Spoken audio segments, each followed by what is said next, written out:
And one of the matchups that all the papers have been talking about the last few days is the coaching matchup. Phil Jackson and Pat Riley, two great coaches. Phil Jackson, the highest winning percentage in playoff history at 73%. Pat Riley, 144 playoff wins. That's the most ever. You have two contrasting styles, but two guys who know how to get the job done. You know, though, Red, you look at the Chicago Bulls, and obviously this has been pretty much the same lineup for quite a few years now with the main two. Michael and Scotty have been a big part of everything. Michael Jordan has been magnificent this season, even though he lost out to Karl Malone in the MVP balloting. In the 4 games against Miami, Michael has had monster games, okay? 35 points a game, almost 47%, and 7 rebounds. Scottie Pippen, almost 18 points, 50% almost from the 3, and a 1.5 steals a game. He's been just brilliant. Now, there's a mar on the Bulls' home record. Early in the season, they only lost 1 game, and that game was to Miami back in December. Let's take a look at it. Tim Hardaway with the ball, but in the left-hand corner is Dan Marley. Now, Mourning is going to set a screen. Tim will use it. Marley will dance out to the three-point area all alone. It's kicked out to him. He lets it fly. 83-80, and that was the only loss the Bulls had until they lost to the Knicks at the very end of the season. So the Chicago Bulls are set to take on the Miami Heat. We're done talking about it. We're ready to play basketball. It'll be Bulls and Heat coming up on Sports Channel. Sports Channel's playoff coverage of the world champion Chicago Bulls is brought to you in part by your local Chevrolet and Geo dealers, people you can trust when you're looking for a good car value. Discover Card, proud partner of the Smithsonian's 150th anniversary. United Airlines is proud to be a participating sponsor of tonight's program. Come fly Chicago's hometown airline. Come fly our friendly skies. Brewery Fresh Budweiser, who reminds you fresh beer tastes better. Payne Weber. When you invest with Payne Weber, you invest with more intelligence. W1 by Raymond Weil, the cutting edge in time. Ameritech, your link to better communication. Experience cars and trucks built with a passion for the road, Mazda. And by Montgomery Ward, your headquarters for the official Chicago Bulls team shop. They said imports taste better. They lied. And how does that make you feel? Used, manipulated, betrayed. And how does that make you feel? Used, manipulated, betrayed. So now what? Only drink fresh beer.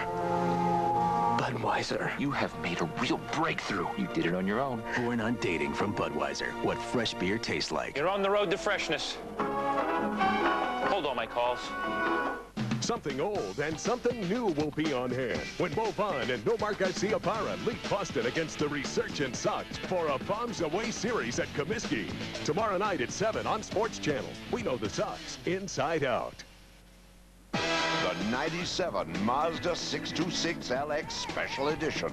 Lease for $229. Add rich leather and the lease goes to. Add air and a silky automatic and the lease cruises to. Add power everything and the lease rolls to. Add the best basic warranty in its class and you get the idea. Lease or buy for $18,345. Tonight it's game 1 of the Eastern Conference Finals as the Bulls beat the Heat. Coming up, the opening lineups and the opening tip, and we'll continue with Bulls playoff basketball on Sports Channel right after these messages.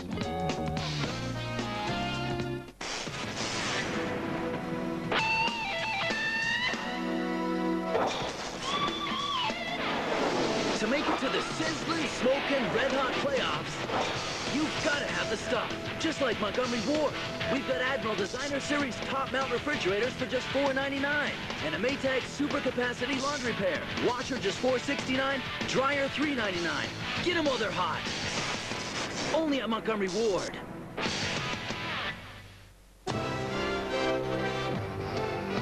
Keeping your business running like clockwork. We understand how important that is. That's why Chicago's hometown airline, United, gives you over 1,000 flights in and out of O'Hare, with more service to more cities than any other airline. How is it we understand business so well? Because our over 50,000 employees are business owners themselves, the employee owners of United. Come fly our friendly skies. Get on track during the Race to Savings sale at Menards. Spread on a durable finish with outside paint from Ed Dwiggins. Latex flat is ideal for wood and aluminum siding. $10.95 a gallon. Stay comfortable year-round with Hunter ceiling fans. Many are on sale, including this 52-inch fan in 3 beautiful finishes. Just $68.88. Home improvement savings are a breeze at Menards. Save big money at Menards. People will do just about anything for Bulls tickets. And now we have Dr. Doc. For Bulls tickets, I will perform my gravity-defying, ain't no denying, stupefying slam dunk. Yeah! Whoa. It'll help. What a nut. Now there's an easier way to get Bulls tickets. Sign up for Ameritech Cellular paging service and be automatically registered to win Bulls playoff tickets. No purchase necessary. Ameritech, your link to better communication. 7, Scotty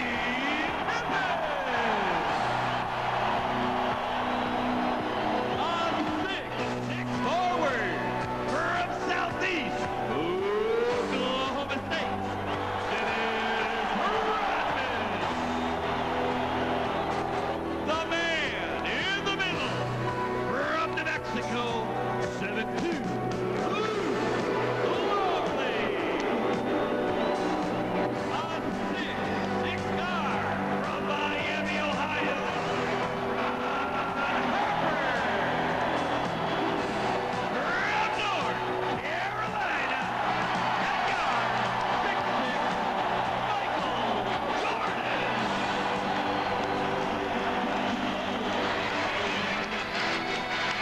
So the Bulls and Heat have been introduced. Phil Jackson going through his last-minute preparations. Let's take a look at our starting lineup. First of all, for Miami, brought to you by the official Bulls team shop, Montgomery Wards. It's Hardaway and Vashawn Leonard at guards, Mashburn and Brown at forwards, and Alonzo Mourning will start at center. For the Bulls, Phil Jackson with no surprises in his lineup. Harper and Jordan, Pippen, Rodman, and Luke Longley in the middle. Lou Canella standing by on the baseline. What's up, Louie? You have to love the move. Dennis Rodman back in the starting lineup, Tommy. Why? Because Phil Jackson knows that this could be the series. Rodman will bust out.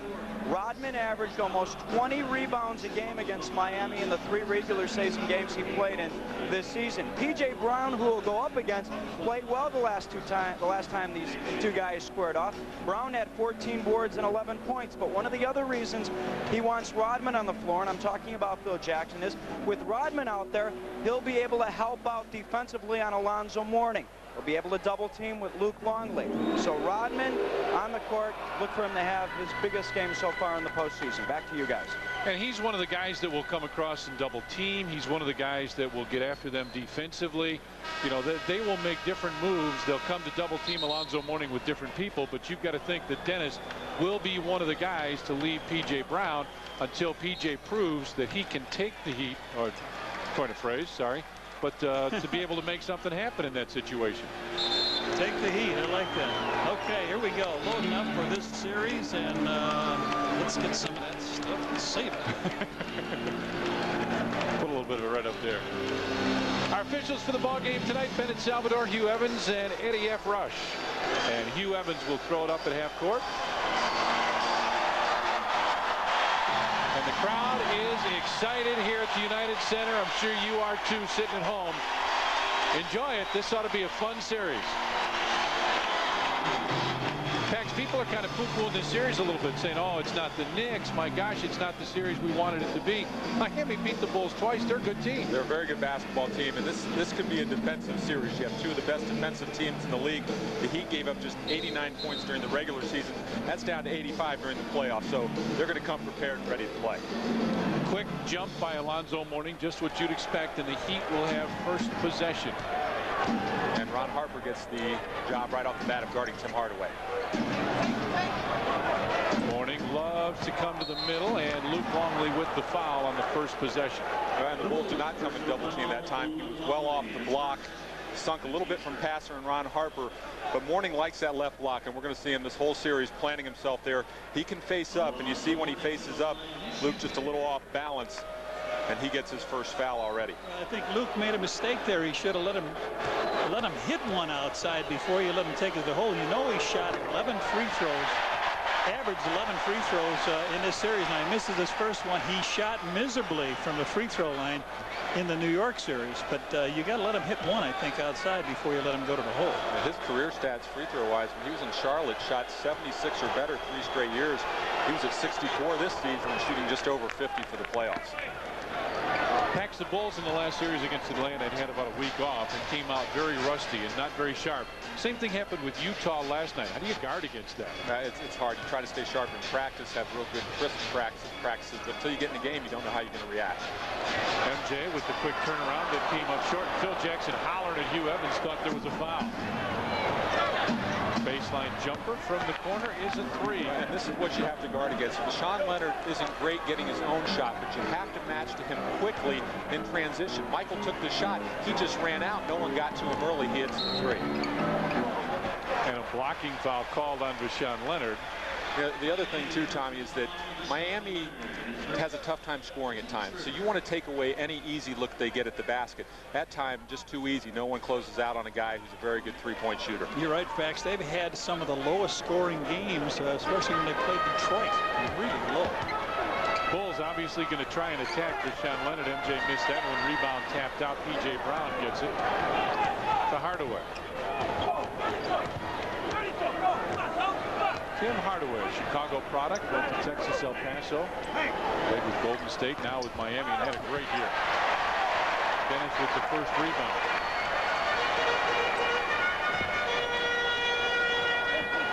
They love to front the post. That's one of the things Miami does very effectively this time. Oh, great pass to Michael.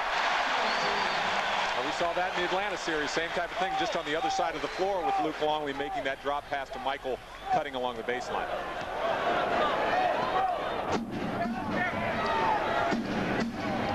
Jamal Mashburn. We talked about him early going. He's a guy that's just not, I don't think, filled up their expectations when they made the trade. He's become such a perimeter player, and he hasn't shot well from the outside. When the shot's not going down, it's tough for him to score. Foul called inside. Sports Channel like to welcome our affiliate Continental Cable and the viewers in Oak Park, Cicero, and Berwyn. Little foul here on Jamal Mashburn. Kahari Cross in Aurora is watching. Just graduated from Southern Illinois. He watches this station all the time. He should. Right? Yes. Let's check. Here's Pip. Dennis had it knocked away as he went up to try and put it in the follow. 4-2, Miami with the lead. Just a couple minutes into the first period here at the United Center.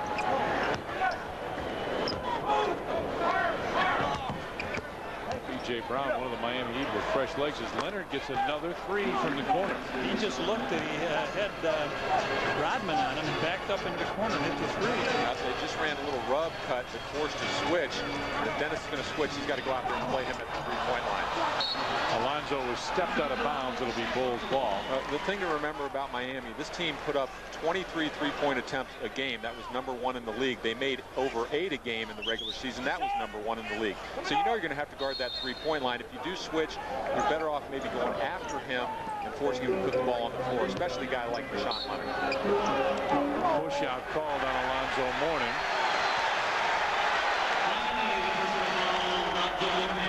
Let's see what happens here as he goes around Alonzo. Alonzo gives him a little bit of a body and then complains loudly to the official. He did. Keep that in mind. Number 91 picks up that first foul. Scotty with a little rocker step kicks it out.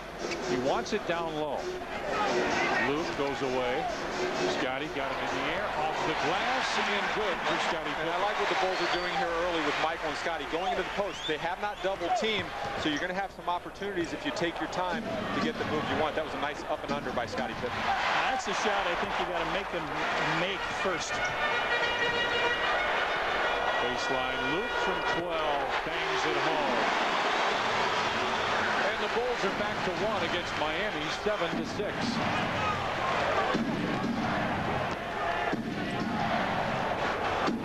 Leonard comes around a couple screens this morning, backs his way in, and Luke will pick up the foul.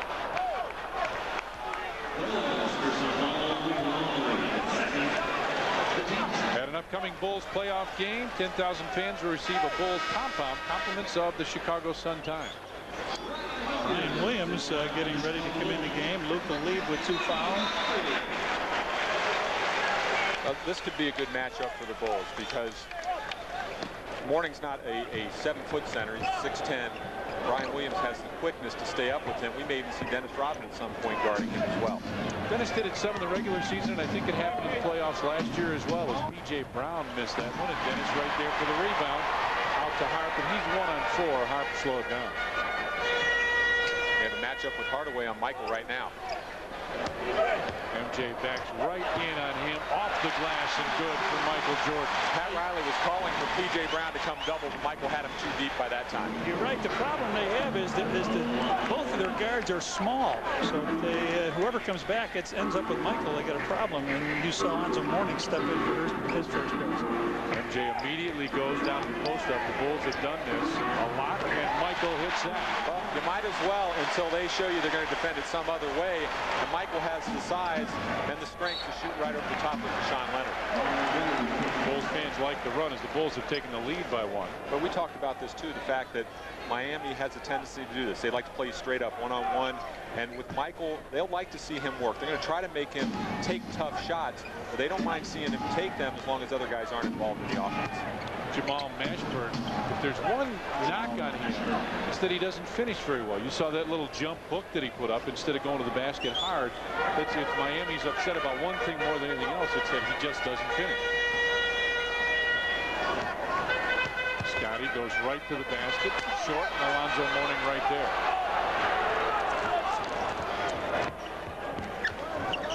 You'll see Mourning come in your picture. There he is. Hardaway. Dropped it off. P.J. Brown. He actually lost that ball. I thought that's what happened. I was screened off a little bit.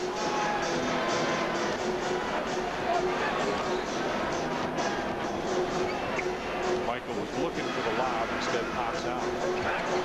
From 15, Dennis had it tapped away. MJ comes back up with it. Brian Williams ran into Michael. Dennis went for the ball, couldn't get it. Deshaun Leonard for a quick 3. He's got his stroke going, and that's the second time the Bulls have not found him in transition. They went to the offensive boards, weren't able to get up with it. Miami had numbers, and they're doing a smart job of finding their open shooter. Phil Jackson wants a timeout. 6:34 left in the first, and the Heat lead the Bulls 16-10. He was a mainstay in the 70s, a sweet shooter who led the Bulls in scoring for 7 straight seasons. He was Jordan before there was Jordan. Now, discover how Bob Love said goodbye to the game. Tonight on the Sports Channel Report. Old, junky antique shops. I like. You want me to tell you what my Discover card statement says? Just little things that make a girl sing. I have fish, and I have birds, and I have dogs. Mango. Cecilia Bartoli, and something by Puccini. Floridita Cuban restaurant. Fabulous. I stuck to my diet. A little bit. That cash bonus thing at the end of the year. How many credit cards make a statement like that? Live a little. It pays to Discover. Use it where you see the notice sign. It's been called the five-finger discount, but it's not just petty theft anymore. The targets, luxury coats, designer clothes, precious jewels. They can steal $10,000 worth of merchandise in an hour without working up a sweat. And you end up paying the price. It's hijacked high fashion, shoplifted and ripped off by sophisticated thieves using high-tech tools. Are you buying stolen merchandise? Chuck Gowdy investigates high-style stealing. Tonight on ABC 7 News at 10. He brushes his teeth, just like you. He calls his mother every Sunday, just like you. He makes time for his kids, just like you. He drives a Chevy Blazer, just like you. He has 4 NBA championship rings, just like. He drives a Chevy Blazer, just like you. And if he bought another one right now, he'd get $1,000 cash back, just like you.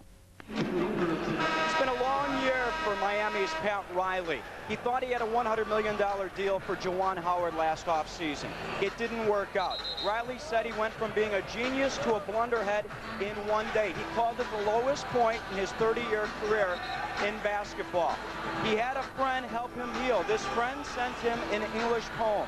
The poem read, "Here I lie, wounded but not slain. I lie down to bleed a while, but will rise to fight again." Sure enough, 10 months later, Riley is standing proud. He's back in the Eastern Conference Finals. Back to you guys. When a lot of people thought he had no chance, he is back in the finals. 15th year as an NBA coach. Over 850 wins. Sean Leonard was 3 out of 13 in threes during the season against the Bulls. And during this 12 games they played a playoff, he's 24 to 64 for 37%. MJ backs his way in and missed that one. Sean Leonard right there. Quick pass inside. Brian Williams knocked it away. Fake and a slam and a foul. Alonzo Mourning. Well, Miami's done two things now early in the game that they want to get accomplished. It's something the Bulls are going to have to do better at. They found Leonard in transition to get open shots. You have to run with Alonzo Mourning on the break. He runs what is called the post lane sprint down the middle of the floor to that basket and gets deep position as well as anyone. You put him in a class with Sean Kemp in that regard. And he did that. He's done that now twice, and he's gotten baskets, and this time a foul on Dennis to boot. Rodman picks up another rebound. 18 to 10. Miami with the lead. Joe looks down low, started to make the move, now wants Rodman to fill in the bottom. Scotty comes on top, and the foul call. Shoot the Bull 3-on-3 Classic returns this summer to Chicago's Grant Park. Call 312-455-4000 for more information. Check the Tribune on Wednesday or Sunday or visit any Chicagoland Sport Mart location for an entry form. Sponsored in part by the Tribune and Coca-Cola. That's the 4th foul on them as a team. And 6 minutes to go here. And that one was on P.J. Brown.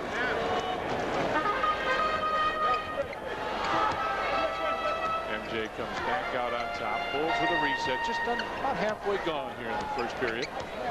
Michael with Mashburn on him. Got to the air. Didn't know what he was going to do. Illegal defense. No, 3 seconds. It was on Brian. I thought it was on Dennis underneath. It was Brian.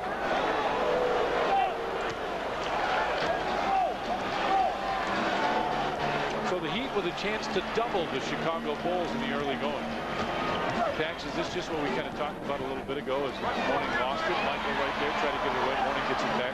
Just a little rust from the week off. It sure looks like the way they started the last series when they had some time off. Jay Brown missed that. Ron Harper there for the rebound.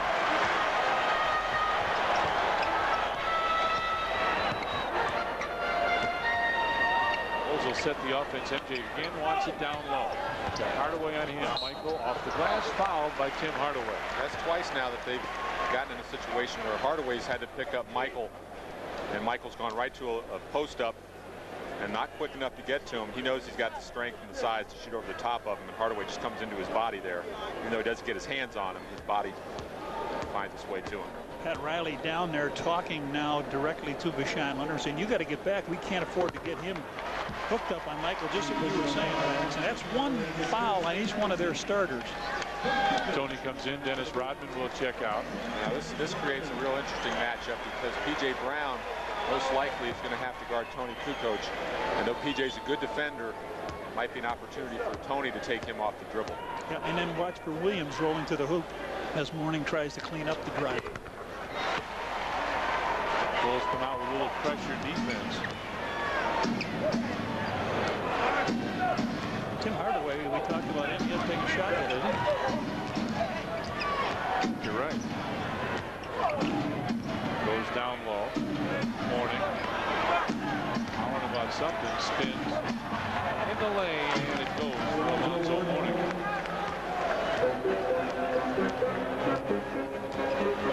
Bulls come right back down and look to get it to MJ. Scotty flanks through. P.J. Brown with a quick move. Michael goes around, dishes it off. Brian Williams in for the slam. Got it blocked. Tony comes up with it. Doesn't it go? Yeah, new shot clock. Tony tapped it. Brian Williams lost it going up for the slam. He was wide open. Fans wanted a foul. There's Timmy Hardaway's first one.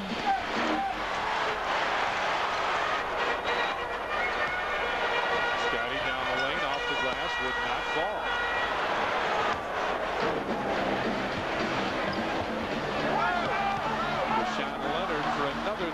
attempt, and he bangs that one home as well. Miami, I think, realizes that they have to get easy scores, and they're running the ball up the floor much more than I maybe anticipated they would do. They're getting easy baskets, and they found their hot shooter in Vashawn Leonard, and he's gotten nothing out of the offense. He's gotten everything off of the fast break. See the three-pointers. 4 of 5 for Miami as Michael slows it down a little bit now. Scotty wanted the post-up. Bulls with a quick reverse. They just, and we talked about this in the last series, early in the series against Atlanta, how they looked out of sync offensively. Right now, not moving the ball real well. They're trying to do everything off the dribble, and they're getting nothing out of it. And that's what Miami wants to make you do, is get stuff off the dribble. They'd love to see you put the ball on the floor. Hart with the steal. Great defense by Ron Harper. Back to Tony, and here's just what John talked about. Oh, what a move. It wouldn't fall, though. And the other thing, too, is they're a step ahead of the Bulls now when the ball comes off the boards. P.J. Brown missed that badly, but comes back up with it. They'll go 3 on this break. Timeout Miami. 2:51 left in the first period, and the Heat lead the Bulls 23-14. Well, not much of a crowd here today, but it should be a good game. All right, Stewart's batting 3 here. Oh, my Budweiser. I'm going to go find those guys. All right, Wedman toes the rubber. Deliver. Whoa, a long drive to left field. That ball's going to carry. It's going out of here. There's one lucky fan out there, but he's got something in his hands. What's he going to do? He's got to make his move. His brother was there. Oh, that ball bounced about 20 feet off his head. Please, just let go of the beer. Let go of the beer, son. Using drugs cost me my childhood. I was 12 years old and I resorted to male prostitution in order to fund my habit. When that first needle went in my arm, I didn't know that it would end, you know, when I was 40. Being told that now that I've been using a needle all these years, I have AIDS and I have paid for my kicks with my life. Every choice we make, whether it's the choice to smoke a cigarette, a joint, or a pipe full of crack, every choice that we make is basically a choice between living or dying.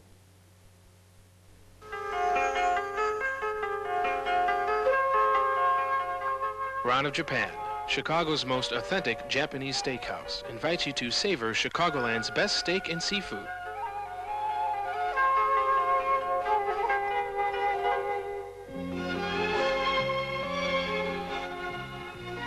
So the next time you're in Chicago or Northbrook, experience the fun and tradition of Ron of Japan. Ron of Japan, where every night is a celebration.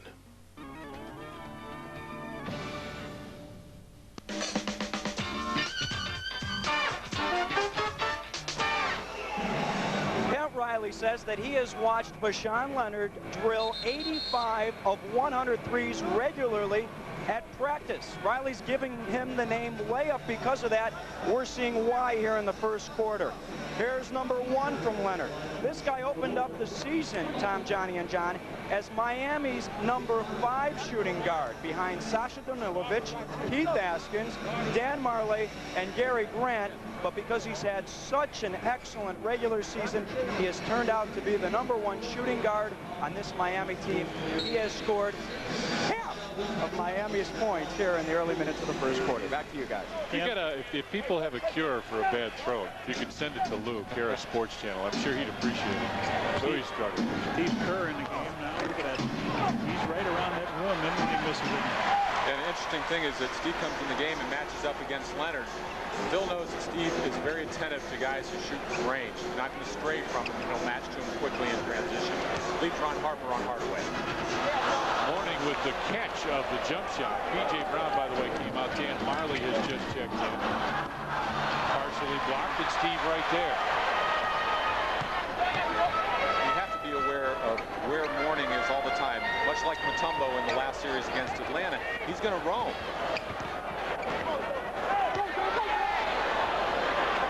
Harper with the baseline jumper. Brian Williams right there kicks it out. Scotty for 3. His first attempt from 3 and the first knockdown at $76. Donated charitables from Parex Muffler in Bree. Just under 2 minutes left in the first period. 23-17. Miami with the lead.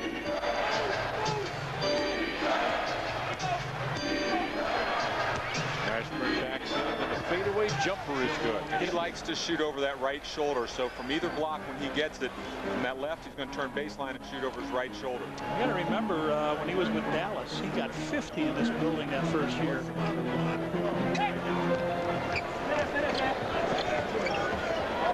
Tony now would post up, you think, and take Rashawn Leonard to the basket. Blocked, got it back, but got that one blocked. Brian Williams puts this one up. Shot clock went off just as the ball hit the rim. What a defensive series that time by the big guy. Inside, missed it. Here come the Bulls. You got numbers. Marley's still in the backcourt. Hart for three. Hart bumped on that play. I thought Harp had a chance to cut to the basket when he gave the ball up to Pip. With Marley still in the backcourt, he just stayed at the three-point line. As the Bulls continue through the playoffs, Sports Channel still your only place for complete post-game coverage. After every game on NBC, switch over to Sports Channel for Live in the Locker Room. Exclusive interviews, comments, and more. Bulls taking the 5th on Sports Channel, Chicago's championship headquarters. See if Miami tries a 2-for-1 here. Hardaway backs his way in. He'll get the screen and roll from Mashburn. Decides not to take it. Harper picks up a foul. Bulls hit one. Yeah, just their first in the last 2 minutes. So that puts the ball out on the side. The Bulls should get the last shot of the quarter. I'll tell you what, Mourning has been dominating in this first quarter. I'm sure he feels he has something to prove. He did not play that well in the series last year. He had one good game, 30-point game, but he wants to come out and play well. And he's done a lot of talking, so he has to back up. That's right. Leonard with 10 in the shot clock. They want this one-on-one matchup. Steve knocks it away. There's 4 on the shot clock, so you have to be ready for some type of screen and a shooter coming off. You have to arrive on catch and be in the guy's face, and he does. Miami needs a quick catch and shoot now. Ike Austin will put up a tough three. An air ball, and Bulls have it. 3 seconds left in the period. Bulls are pretty good at these. Scotty for three. Nope. We played one period here at the United Center, and the Miami Heat lead the Chicago Bulls 25-17. Scotty's heading for the playoffs, but first he's making a little detour to Montgomery Ward. Good thinking, Scotty, because right now there's a great deal on a Sharp camcorder. It's just $4.99 with a mail-in rebate. A Sharp 27-inch color TV with stereo sound is only $2.99, and take home a Toshiba Hi-Fi VCR for $1.99. So what'd you get, Scotty? Pip? Huh. Hope he doesn't miss the next playoff game. Hurry into Montgomery Ward for great brands at great prices. You see it every business day.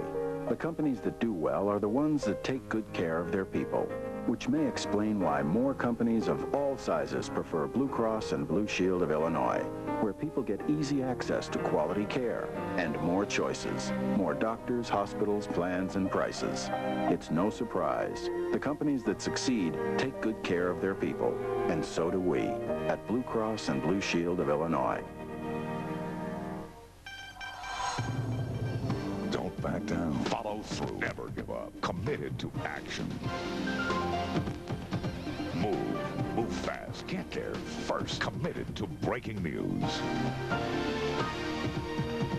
Dig deeper. Look further. Truth is what counts. Committed to investigation. Make the commitment. Keep the commitment. Channel 5 News. Committed to Chicago.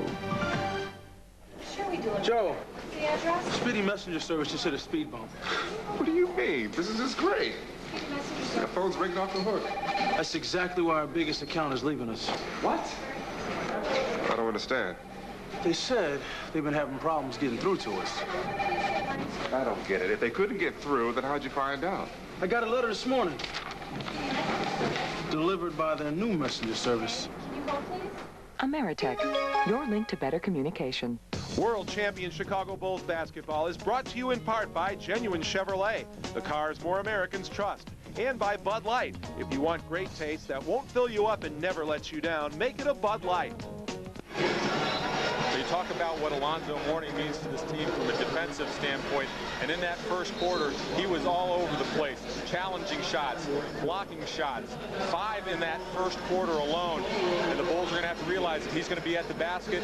Guys like Brian Williams are going to have to find an area where they can get open, and really when he commits now to make him pay for his committing. So five block shots in that first quarter, 7 points for Mourning. A terrific start. You had Bashan Leonard's 12 points to that, and they got terrific production from those two players when Tim Hardaway didn't even score. And you see first quarter stats now. Miami 10 of 22. Bulls just 7 of 28 with 3-pointers. Miami doing a great job. 4 of 6. Bulls made 1 of 3. And I'm sure Pat Riley has to feel great about the way his team started. A lot of energy. They played the way he wanted to. Easy baskets. A couple by Mourning on the in transition, and then Bashan Leonard's 3-point shooting out of transition as well. Luke comes back into the ball game. Alonzo Mourning stays on the bench. Jason Caffey in for the Bulls. Tony takes the long deuce, short. Rebound pulled down by the most improved player in the NBA, Mike Austin. They have a small lineup in right now. Austin's their biggest player. Mashburn's playing the 4. He's going to take Jason off the dribble right now. Bulls can go inside against this team on offense. Mashburn tried to come in, missed it. Tony Kukoc right there. Jason Caffey did a nice job defensively. Tony's got to not stay outside. He's got Marley on it too. He's got to fight down low. Well, something we've all talked about is what a great post-up player Tony is. MJ lost it for a second and then hits in the lane. Impacts what a difference he can be because he's so creative down in the low post, and a guy like Marley, you'd think, just have little chance to stop him. Yeah, he's got the size. He just has to find a way to get there. Steve Kerr will be called for the foul. Alonzo Mourning will check in. Yeah, see, Riley didn't like what he saw, at least from the size standpoint. But even now, if he leaves Mourning and Austin in the game, that's going to mean that Tony's going to have someone he can still play. Now Askins comes in. He can shoot that 3 also, but he's a little more physical defensive player. See if he goes against Mike. I would expect him to take the defensive assignment of Michael. Look at that. Look at that. Take that thing 2-3 dribbles down the lane and slams it. Cannot give those up. Tony now down in the low post. Bulls reversing. Luke wanted to go to Kukoc, couldn't. Look at that. Jason, turnaround jump shot in the baseline, a little too strong. Tony with the reach over will be called for the foul. They just run a little turnout here, and Tony gets hung up on the baseline screen by Mourning, and no one's there to step in to take away direct line to the basket. You cannot allow a guy like Dan Marley to get that type of shot. He's a guy that you want to make him settle for contested 3-point shots. A layup that goes in for him is something that just get his confidence going. Down low, Mourning backs his way in with Caffey on him, continues to back in the lane. The jump hook goes for Alonzo. You see no double team from the Bulls. They allow Mourning to take 4 or 5 dribbles in the lane, and he gets too close to the basket. He likes that right-hand jump hook. Steve Kerr with the tough turnaround, back iron, rebound. Ike Austin comes up with it. Everything's bouncing Miami's way right now. Dan Marley way off for the 3. Well, that did bounce Miami's way.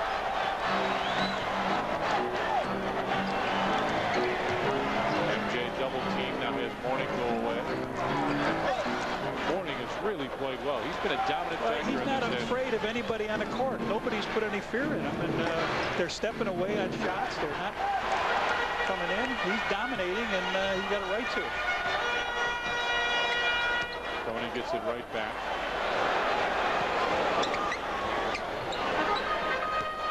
Longley. I'll check that. Jason Caffey puts it up. Missed it. They're coming in with left-handed shots.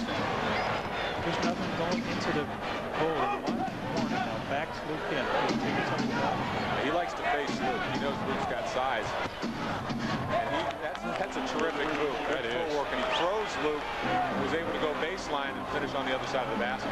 Phil Jackson wants another timeout. 8:42 left first half, making 31-19. Miami with the lead. They live for for moments like this. Spectacular regular seasons, championship successes, all memories fade away in the glare of the Eastern Conference Finals. Now it's do or die on a showcase stage, and this year, the Bulls are taking the fifth.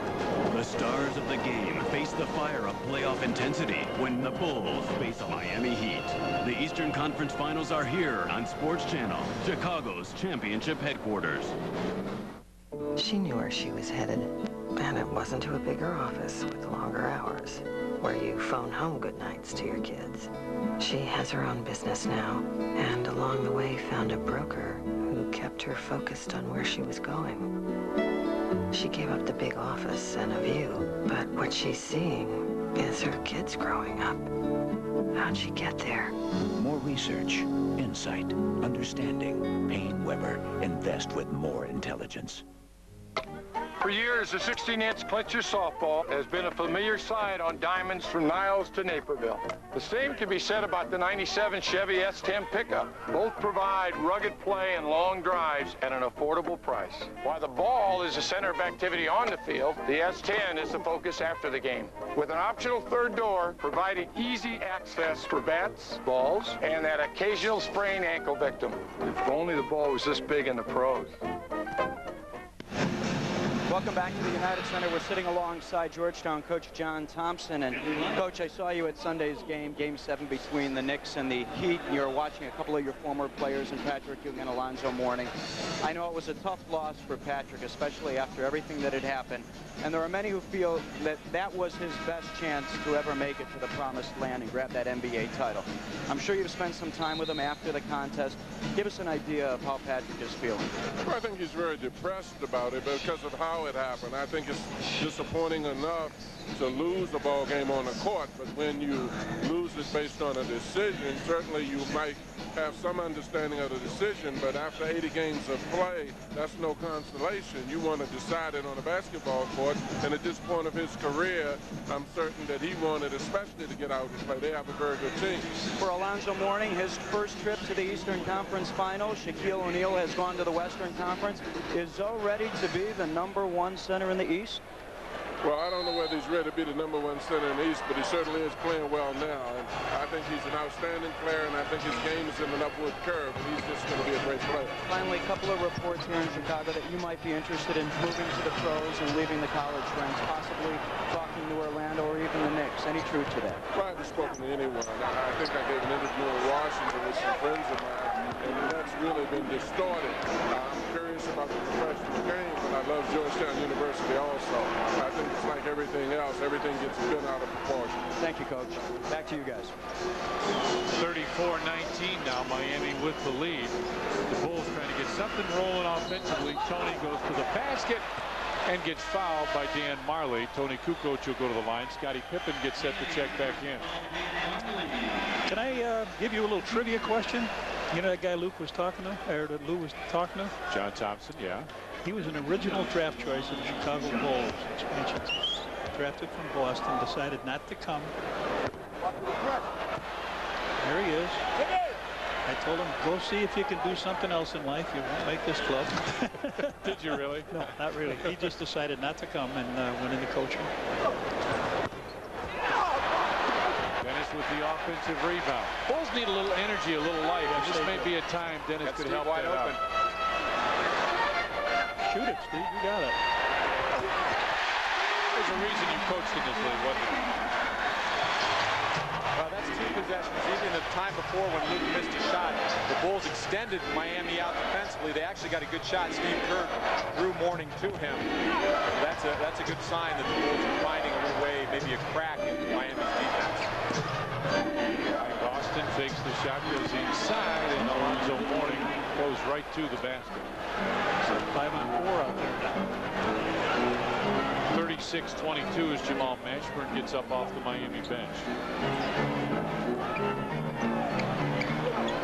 Tony spins off the glass. Nope. Rebound tap, and Austin is right there. Bulls just can't finish off right now.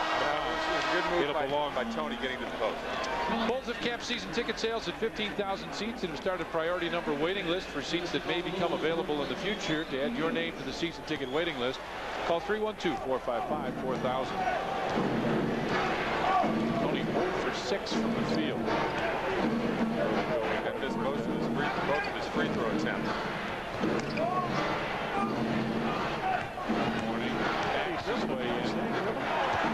Brown wanted to carry, runs over Rodman. Offensive foul on Mourning. Yeah, that's great defense by Dennis. He knows that when Mourning backs down from that left block, he wants to go middle. Dennis anticipates it and throws his body into the offensive player as well as anyone drawing the contact. We got a timeout on the floor. 6:48 left first half.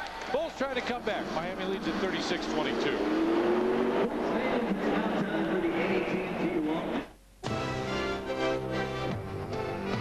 Keeping your business running like clockwork. We understand how important that is. That's why Chicago's hometown airline, United, gives you over 1,000 flights in and out of O'Hare, with more service to more cities than any other airline. How is it we understand business so well? Because our over 50,000 employees are business owners themselves, the employee owners of United. Come fly our friendly skies. Welcome to sunny California. Man, if it wasn't raining, I'll be busting y'all up right now. Little crossover right to left. You know, I hit you with the first step. I'll blow right by you. Sometimes we just try to make you look good. Stop like that. Oh, I think the sun coming out too.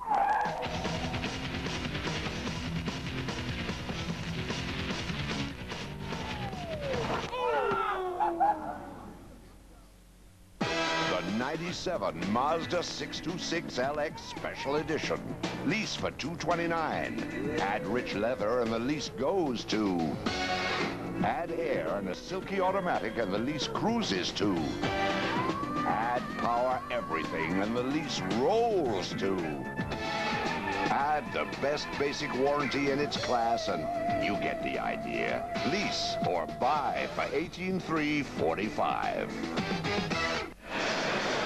They have to think I'm crazy when I said double dribble on Mourning before he picked up the offensive foul. Watch this. He catches the ball, knocks it down now. He comes back up with it. He's got the ball. He holds it in one hand over Dennis, and now he puts the ball back down on the floor again for the double dribble. Then he runs over the top of Dennis Rodman, and it's an offensive foul. Might have been a carry, too. Well, a couple things. Holy mackerel, the Kerr brothers are here again.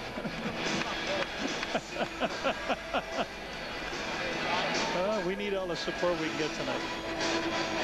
This period from the field, Miami 5 of 8 Bulls, just 2 of 9. And just 9 of 37 for the game, 24%. Taking tough shots, a lot of long jump shots, and as you mentioned, when they have gotten around the basket, they haven't been able to finish.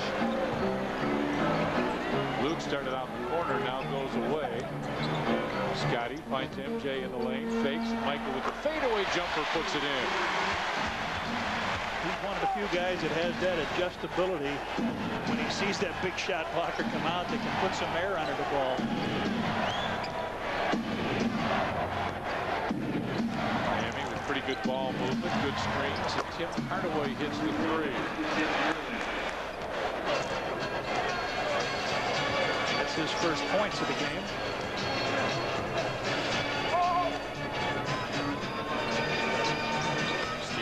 Looks for MJ as Jamal Mashburn looked like he got hit in the stomach. Ike Austin with the rebound. 39-24. Miami with the lead. 3-point and one more attempt for Miami. Out of bounds Bulls ball. And Mashburn, yeah, hanging on to his left hand. His left thumb looks like maybe he got jammed or something on the play. On shooting hand. Guys, how do you work into this now? Bulls obviously struggling a little bit as Michael gets asking for the ball, and Dennis Rodman follows it up. How do you get the rhythm back now, guys? That's a big question. Defensively, really putting some clamps on. I would go a little in front of Alonzo Mourning. He's done damage standing behind him when he catches the ball. But we talked about how Miami got some easy scores early in the game. The Bulls haven't gotten anything easy yet. in transition would help him out. Askins thought about it. Scotty did a great job of really guarding two people. Ike Austin with the fadeaway jumper hits. Now, this is another, they can throw a couple of different looks at you. They can go small as they did earlier in the game when Mashburn was playing the 4. They can also throw Austin in there now and play an Austin morning lineup. And Austin played very well against the Bulls in their series this season. Shot something like 71%. So he has that ability, and he was the most improved player in the NBA. So you can't fall asleep on him. Ball deflected out.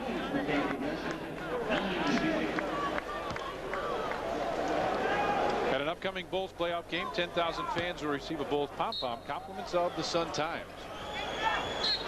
Offensive foul on Luke. Didn't see him move at all, but he picks up foul number 3. Here comes Brian. Looked like he just threw a little hip out there to get his feet set. You see that comparison of the centers. Mourning dominating in this game. Along with those 13 points and 6 rebounds, he has 5 block shots. Brian Williams with a little interest as he comes on the floor. Did you see the look? 41-26, Miami with the big lead. Scotty over to force Hardaway to pick it up, and Scotty does a great job of getting back to Askins in the corner.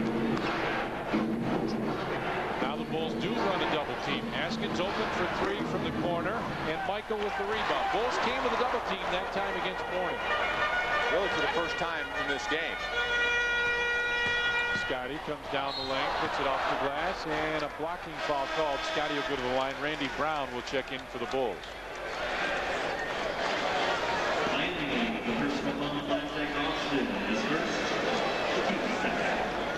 You know, Alonzo Mourning is not a great passer out of double teams. On the season, just 106 assists in the 66 games he played. And this is a guy who has the ball in his hands a lot down in the post.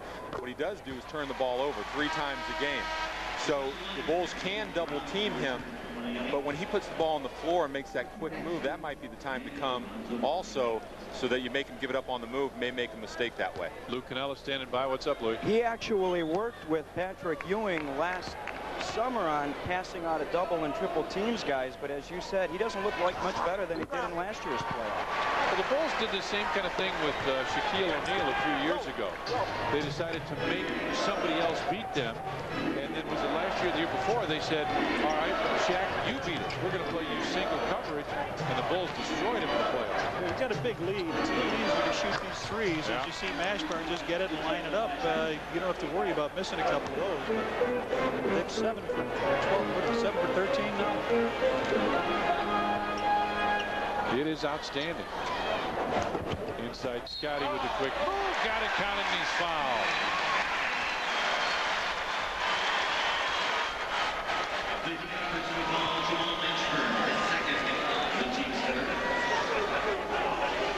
Dennis talking to Phil right now about defense and how he wants him to open up defensively to see. You got to see the man see the ball.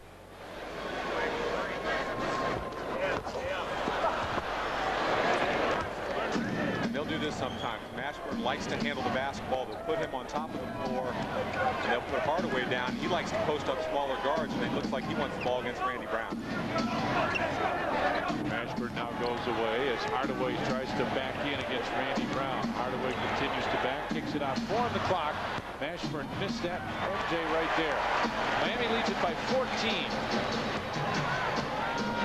Scotty backs his way in, comes off the screen. Bulls will reset. Michael trying to post up with Leonard right there defensively. MJ finally gets it. And it knocked away at a foul call on Deshaun Leonard. Randy Brown got knocked down. He's upset with Hardaway. Tim Hardaway smashed him across a pick, and keep an eye. Yeah, Randy was getting up. He was coming right at Hardaway.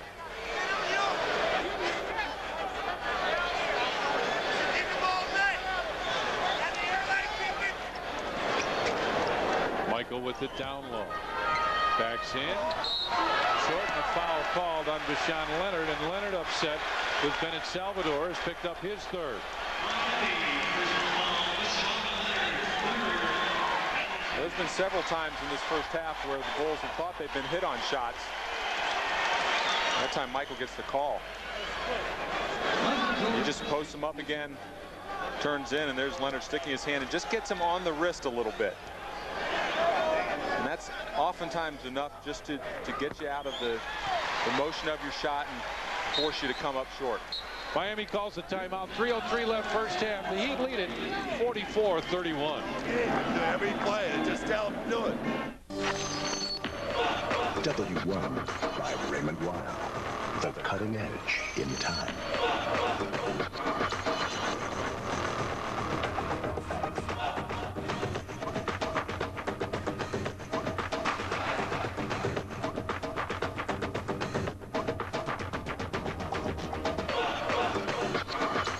Time for the next generation.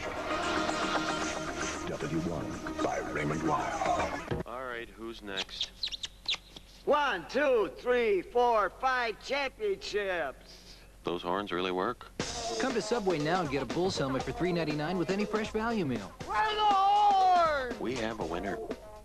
Tired of the same old, then try the new Bullseye Southwest Club. Turkey breast, roast beef, ham, and bacon smothered with a big bold taste of Bullseye barbecue sauce. It's downright causing a stampede over there at Subway. Take the Subway challenge. You want a pie? Go see Grandma.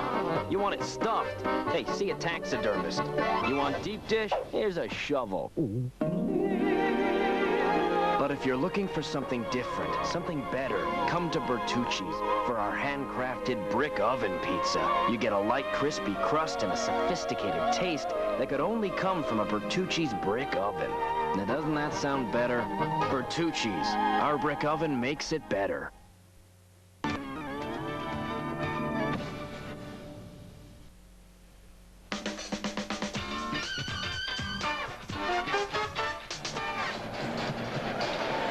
Here at the United Center in Chicago, along with Luke Canellis, John Paxson, Red Kerr, I'm Tom Doors. The Bulls take on the Miami Heat. Game 1 of this Eastern Conference Finals right here on Sports Channel. Alonzo Mourning coming in. Coming up on our Chevy and Geo Dealers halftime report, Cash and Norm will have first half highlights and a look back at Game 1 of the Rockets and Jazz, and of course a look ahead to Game 2 tomorrow night. Condolences to the family of my friend and neighbor Wendell Chisa, who passed away last Friday.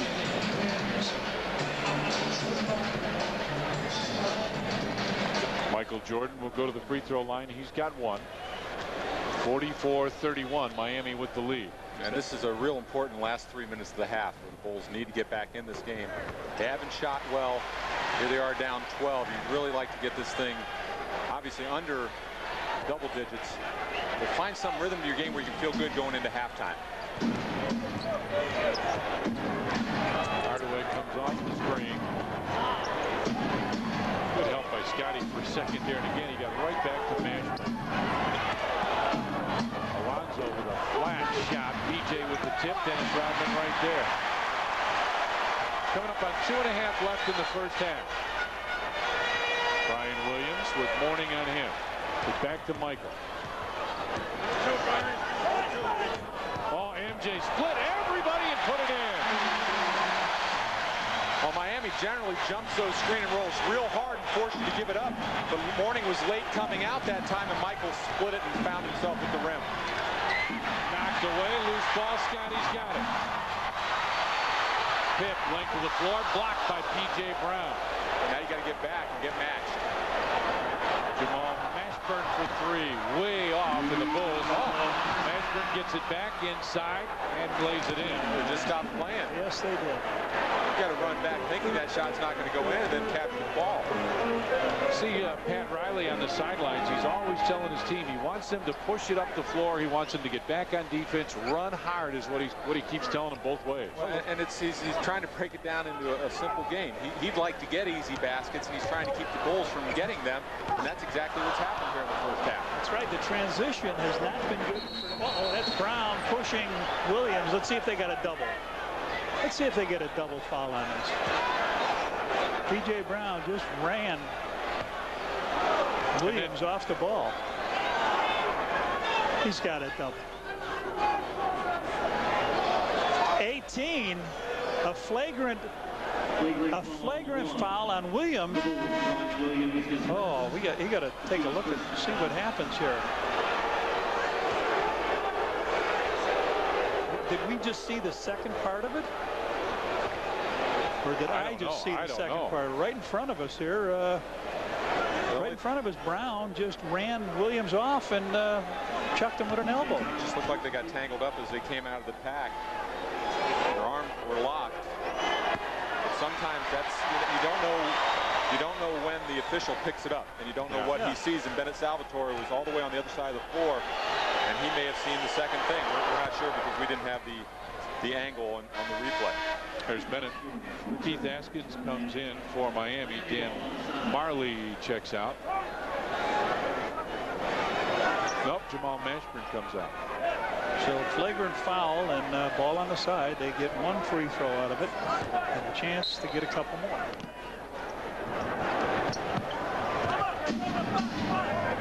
Just under a minute and a half left in the first half. 47-34 Miami. Oh, yes, that was obvious. Ike Austin, big bruiser that he is, steps out and knocks Randy Brown down. Whew. There it is.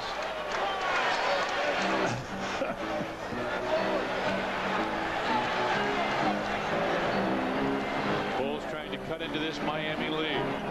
Very similar to game 1 against Atlanta. Pip, turnaround jumper from 15 falls.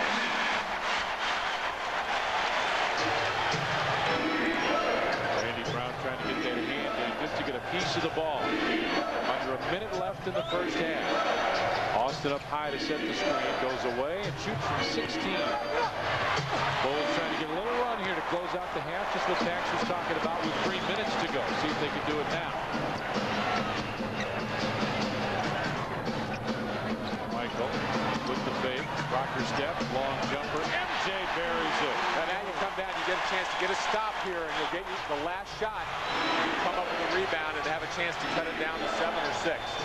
And they're going to run a high screen and roll, one of their favorite plays, especially at the end of quarters. Hardaway back to Mike Austin from 16 and put that in with 17 seconds left. Now the Bulls chose that time to try to string that out and use Brian Williams as a double teamer. And Isaac Austin just stepped to the foul line. There was no rotation coming from the weak side to pick him up. Bulls open the floor up a little bit. P.J. Brown will go up to double team. Inside Rodman tipped it. Brian Williams put it up short. Got it back. Put this one up. Nope. Marley with the rebound, and that'll do it. We played one half of basketball here at the United Center. And the Miami Heat lead the Chicago Bulls 49-38. Now let's go back to our studios one more time. Here's Steve Cashel. All right, not a great first half for the Bulls. They did go on a 10-5 run to close the second quarter. And coming up here in our Chevy GL halftime report, Norm Van Leer will join me to analyze the first half. We'll also head out west to check in on the Jazz and Rockets as Utah goes looking for its first appearance in the NBA Finals. But first, it's the Ameritech call of the half. Oh, MJ split everybody and put it in. Well, Miami generally jumps those.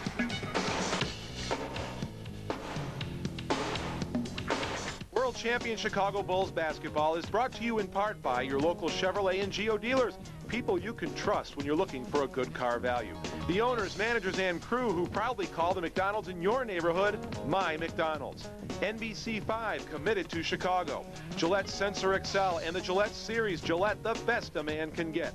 Get away from the ordinary and discover the extraordinary. Las Vegas, call your travel agent today. And by Ginsana, the original all-natural energizer. Your name, please? Michael Jordan. I've made shots at the buzzer. I've been in championship games. But I've never had butterflies like this. Show me your horn. These people are all business. Good thing I had my Chevy Blazer along. Sure came through in the clutch. DOFTP-ZLCDO. Have a seat over in the blue chairs and wait for them to call your name. I not only renewed my license, Smile, look at the camera. I renewed my confidence as well. Want a bud? Sure.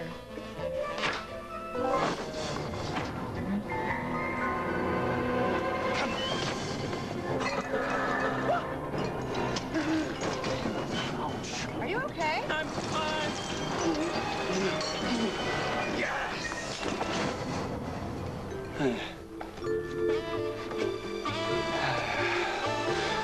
Where were we?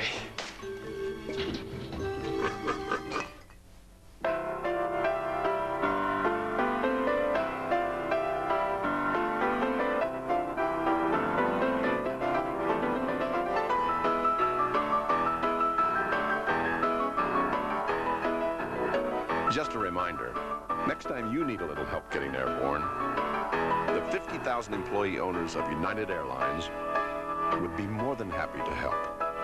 Come fly our friendly skies.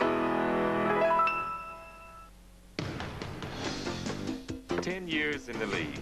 These legs have more miles on them than most minivans. That's why I never play a game without my Gensana. Gensana's got G115 ginseng, the real stuff. The lasting energy of G115 is real. It's what makes Gensana different from everything else on the shelf. You can feel your age, or you can feel your Gensana. Feel your Gensana. Stephen Norm back with you. Tonight it's game one of the Eastern Conference Finals as the Bulls are meeting the Miami Heat. The Bulls are coming off a long rest period, having not played since last Tuesday, while the Heat are coming off that tough 7-game series against the Knicks, which they closed on Sunday. Here's what it's looked like thus far. Miami comes out running and gunning. But Sean Leonard, a big first half in the fast break, hits the long three. It's our Gillette replay, Norm. 12 points on 4 threes, all in the first quarter for Leonard. Well, they should be the team on the up-tempo beat. They've played. They just got into off of a series with New York. Bulls rested. And it shows, Steve, in his first half. 2 rejections here for Alonzo Mourning in front of Coach John Thompson, the former, or the present Georgetown coach, I should say. Michael keeps the Bulls in it. He leads all scorers with 20 points. The Bulls found themselves down by as many as 15, but then cut it to 6. But Alonzo Mourning leads Miami right now with 13 points. Phil and Tex looking to make some changes at the half. Bulls, as I said, trailed by as many as 15 at 34-19, but going a small run there towards the end of the second quarter. And right now it's a 49-38 lead at the half. You were talking about it, Norm, in the pregame show of how the Bulls, this may happen to the Bulls with that long rest. And Miami just coming off a game, we think they might get tired out. Maybe that'll come in the third and fourth quarter. Right now, the Bulls are getting out-hustled. They're being out-rebounded. Miami's looking good. Well, they're looking good. I don't know if the Bulls, things are just not falling into place. I think you got the shot. They're running the plays. They got things going. I think they're hustling. They're doing things, but they're not capping. They're not finishing it off. And a couple of times, they did stand around on the defense, but at the same time, the defense has kept them somewhat close by coming up with some good plays.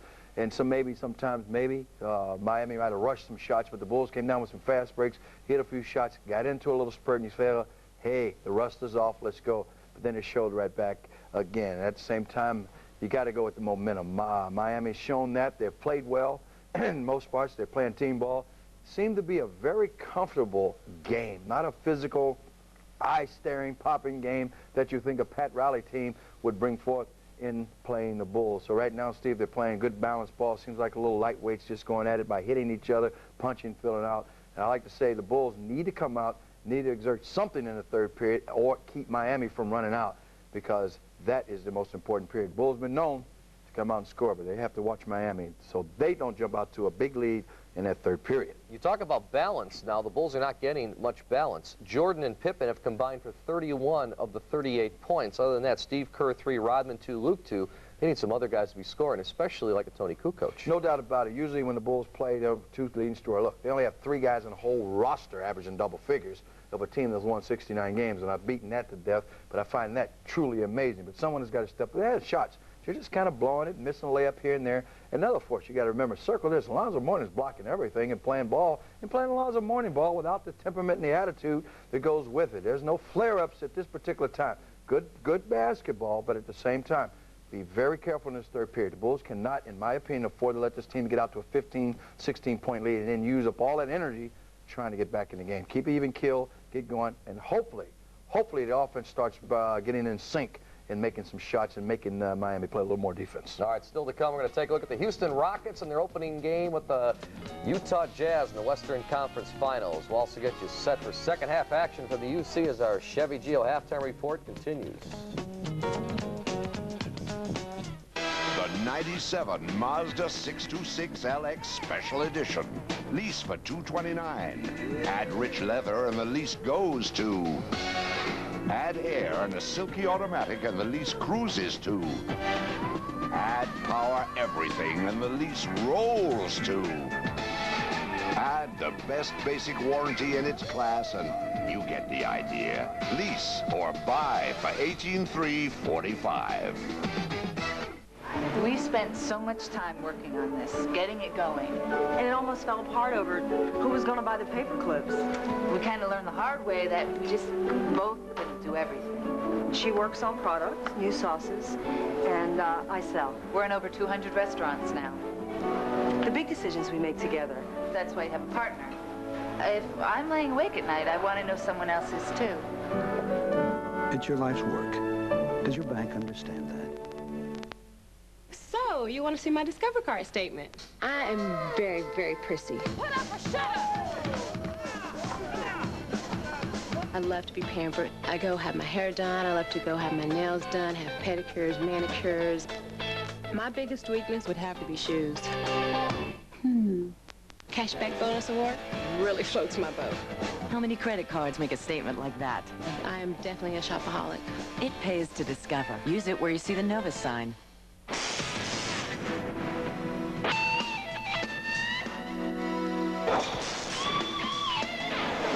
To make it to the sizzling, smoking, red-hot playoffs, you've got to have the stuff. Just like Montgomery Ward.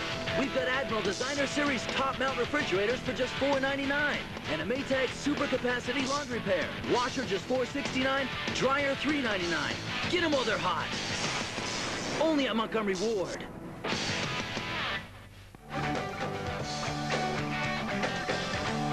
Coming up after the game, don't forget, we'll go live inside both locker rooms, and we'll do it throughout the NBA playoffs.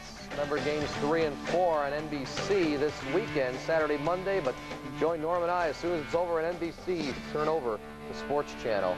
You'll see us here with complete postgame. The winner of this Bulls Heat series gets the winner of the Western Conference Finals. That series features the Utah Jazz and Houston Rockets, meaning each of the top 4 seeds in the NBA playoffs have advanced. Last night, the Jazz beat the Rockets in Game 1 of their best-of-7 series. Before the game, Mailman was delivered the trophy from Commissioner David Stern. Of course, Michael Jordan finished second early on.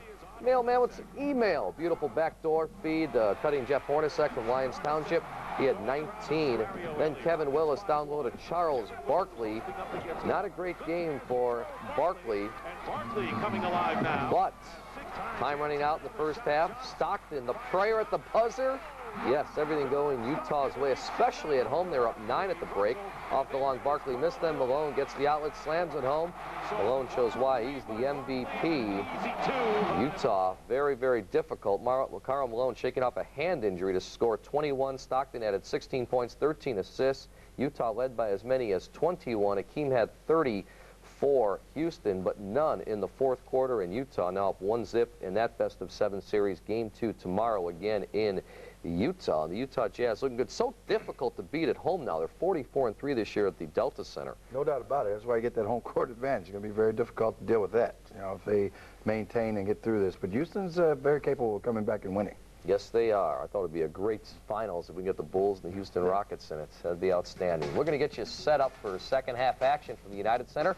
But we continue here right now. Bulls trailing at the half, 49-38. This halftime break is brought to you in part by Brewery Fresh Budweiser. Now introducing new Born on Dating. It's the day your Bud was born because fresh beer tastes better. Cozy, huh? Whoa. Bedroom? No way. Security? Close to transportation! Classic fixtures. Ooh, what do we have here? Bud Light. Go ahead. It's got your name on it. I'll get my own.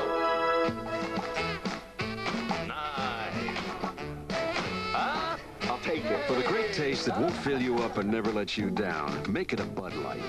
That was close. I was down to my last one.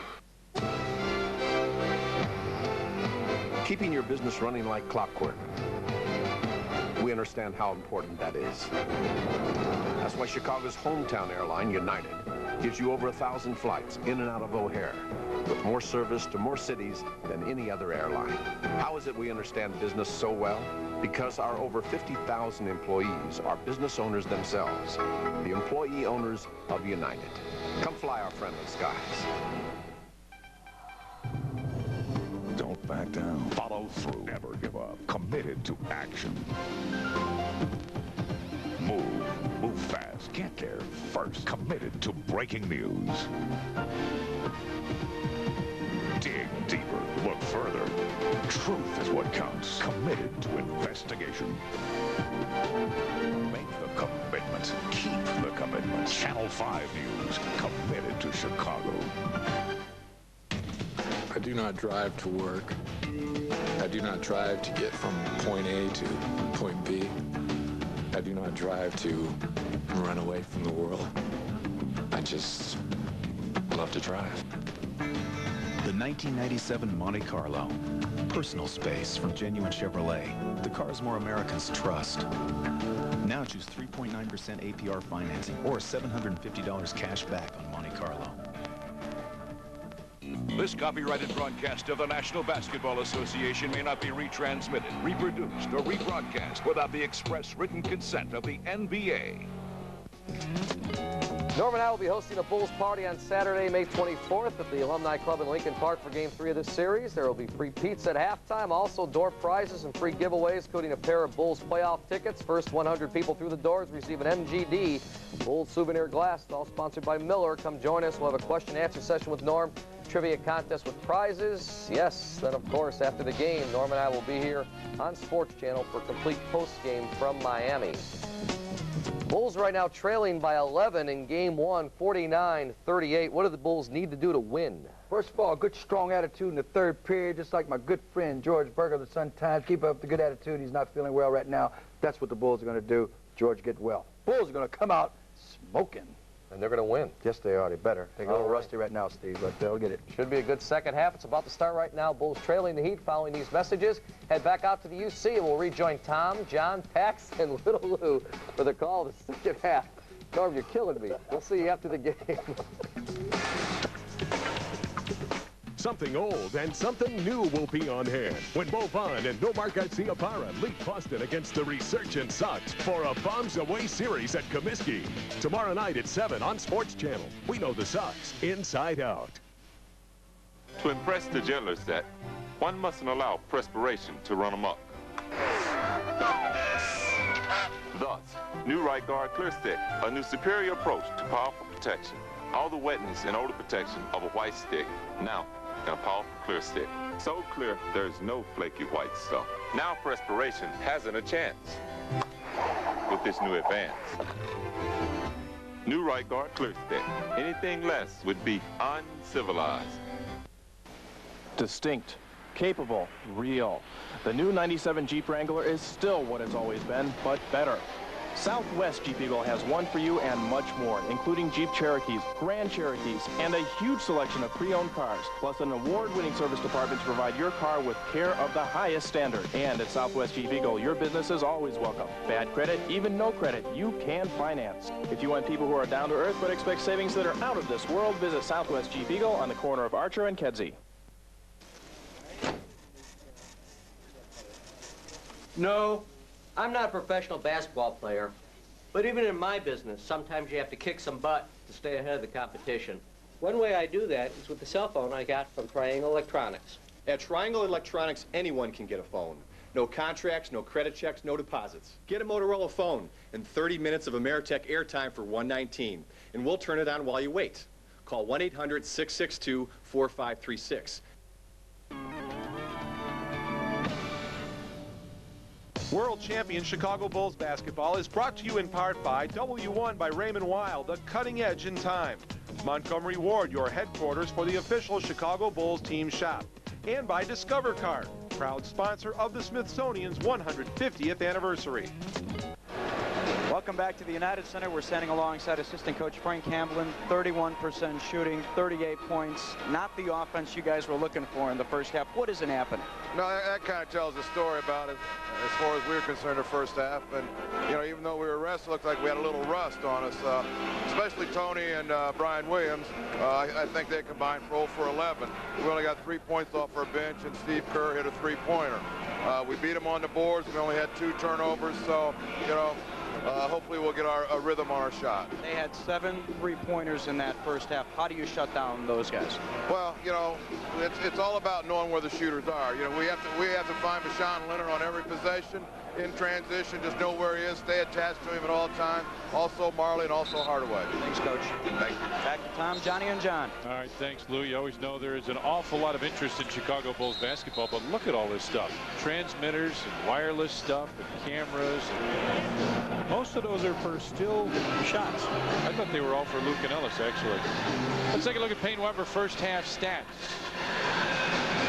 The field goal story, Miami made 5 more. See, took a lot less. The field goal percentage, very much better for Miami. Three-pointers, huge for them. Rebounds. Bulls did a nice job rebounding. That's probably one of the big reasons they're in the game. Blocks 7-1 and fast break points. Bulls have got to get out on the break and get some easy points. Yeah, it goes back to easy points that Miami has gotten and the Bulls haven't. And really, that sums up the first half. The fact that their bench came in, provided 9 points. Frank Hamlin mentioned that only 3 came off the Bulls bench.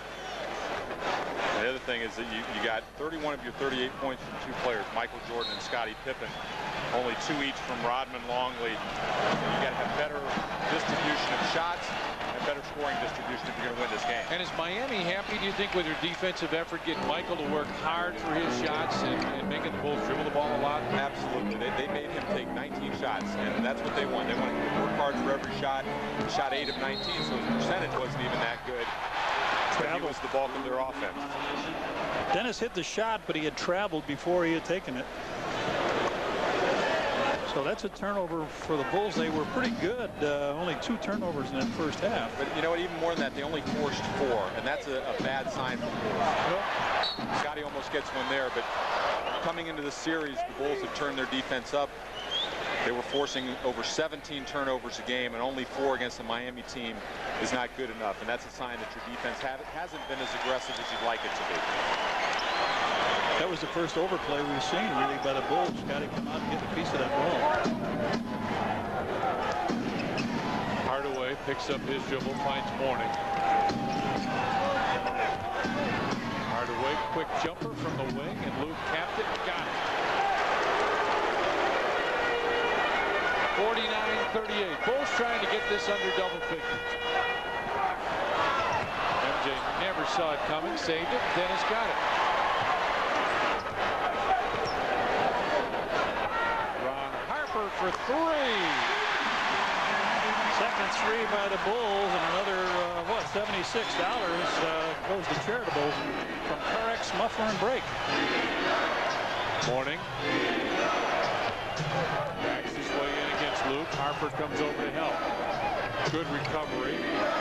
Back to Mourning. MJ comes over just for a second. And Dennis Rodman with a rebound. Defensively, this is a very nice start for the Bulls. You were right, Pax. We talked at halftime. You said you thought the Bulls might come out and double team Alonzo. Rebound cap. Loose in the lane. Stay here. Alonzo Mourning's going to get the foul, it looks like. No, it's not. Sean Leonard, his 4th. Watch this collision. The ball goes up high. Well, Luke got away with a little bit of a push there, but as they all go up here, Sean Leonard comes down with the foul. His 4th, and here comes Willie Anderson. That's a tough call for Pat Riley because that ball was loose, and he had 3 guys going after it. Well, now Willie Anderson gives him a little bigger man, a little active man on Michael, too. Luke with it on the offensive side. Goes through the lane with the left hand, Luke Longley. Well, what you like about that is you're forcing Mourning to defend on the ball. And Luke's big enough to take that one dribble into the lane, get some space, and he has a nice left-hand hook. Ashburn goes down low.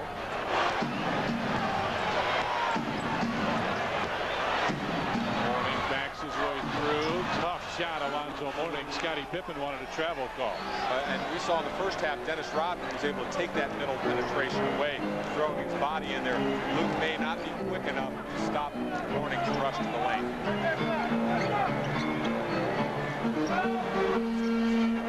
Luke trying to get open, now steps out to the corner. MJ, tough fadeaway jumper, hits from the left side.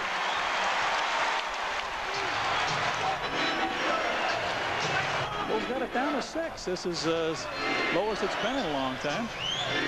Bill Jackson calling to his team about defense. Hardaway went away, came back, and a foul call. Yes, that's it. There's a technical on Pip. That's a bad call. That is. The Bulls did a great job of making Hardaway turn his back, and Scottie Pippen does this very well. He read Hardaway's turn and spin, and he came and attacked the basketball. Here it is, the screen. Hart makes him go baseline. And there's Scottie right on the ball, right at the ball. As Phil Jackson coaches, you come down hard, and then Scottie throws the ball down. But that's now 2 calls in a row. Thought the last one against Rashawn Leonard wasn't very good that Ed Rush called. And that one on Scottie wasn't a very good call either. Miami wants a 20-second timeout. Hey, coming up tomorrow night, White Sox will take on the Boston Red Sox. Mo Vaughn and the Red Sox catch the first pitch, 7 o'clock on Sports Channel. We know the Sox inside out.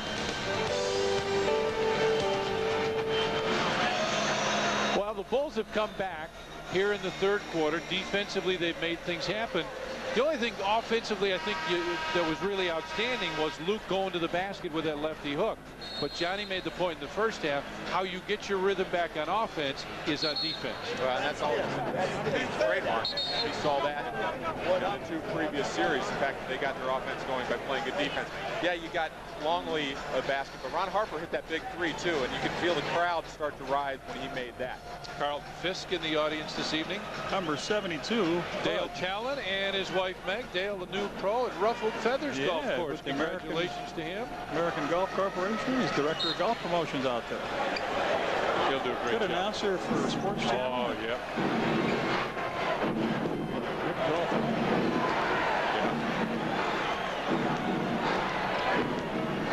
Ron Harper on him. Hardaway looking for the shot. Willie Anderson for 3. How about that? Well,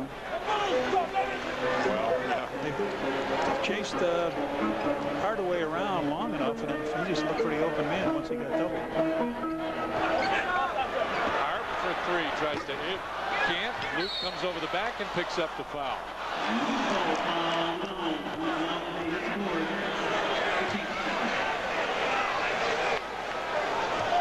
And an upcoming Bulls playoff game, 10,000 fans will receive a Bulls pom-pom, compliments of the Sun-Times.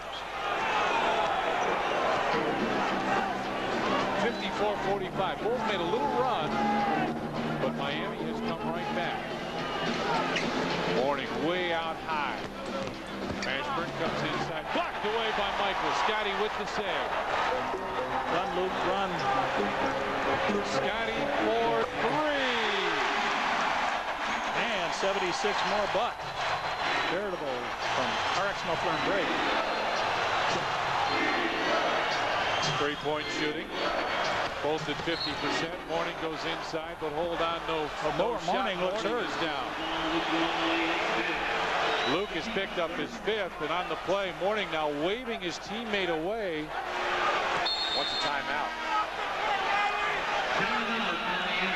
Timeout called by the Miami Heat as they come over to take a look at their star player. We'll take a timeout. 7:51 left in the third. 54-48 Heat with the lead. He was a mainstay in the 70s, a sweet shooter who led the Bulls in scoring for 7 straight seasons. He was Jordan before there was Jordan. Now, discover how Bob Love said goodbye to the game. Tonight on the Sports Channel Report. He's an out-of-work actor. Said you were me. It was a walk-on, Charlie. Impersonating a lawyer. This is fraud. Leading overruled. They? No. Who's taking the case? That's our defense. A Twinkie. And making the most. Can't we get around this law thing? You're touching me. Of his day in court. Michael Richards. Jeff Daniels. The defense. Trial and error. Rated PG-13. Starts Friday, May 30th. People will do just about anything for Bulls tickets. And now we have the human cannonball. For Bulls tickets, I'm going off the backboard. Nothing but net. I'm going!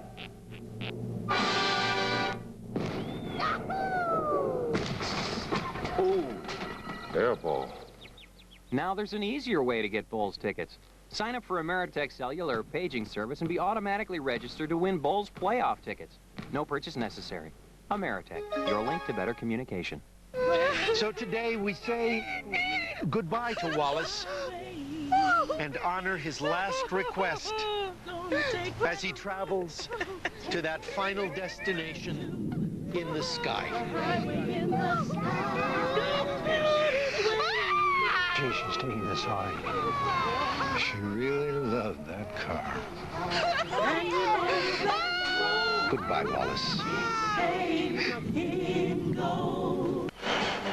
Alonzo Mourning leaves under his own power, but he's in a lot of pain in that right rib cage. And Lou Canellis, you were on the baseline right there. What did you see? Dennis Rodman right into his right rib cage, Tom Dorr. He had trouble breathing when he went down to the floor. Here we are with the replay. Mourning trying to drive to the basket. Here comes Rodman with the shoulder right into the right rib. There's another look at it. He beat Longley down the baseline, went for the reverse layup, but there was Rodman waiting, and when he hit the deck, and the doctors came over here, he said, "Get away from me, I'm having trouble breathing." For anyone that's been hit in the ribs before, one of the toughest things right away after you've been hit in the ribs is breathing, and sure enough, Mourning couldn't breathe right there. Lou, you sound like you're saying that Dennis was a headhunter on that play. It looked like he turned and got him. I didn't say that. Well, it sounded like you said it. It looked like Dennis just turned and got him in the ribs. Did he or not? He got him in the right. He turned. I didn't say he was a headhunter. He just turned that way when he saw that Longley needed help. And when he turned that way, Mourning came into him and actually had his ribs go right into his right shoulder. Brian Williams in the ball game now. Mashburn with it on top.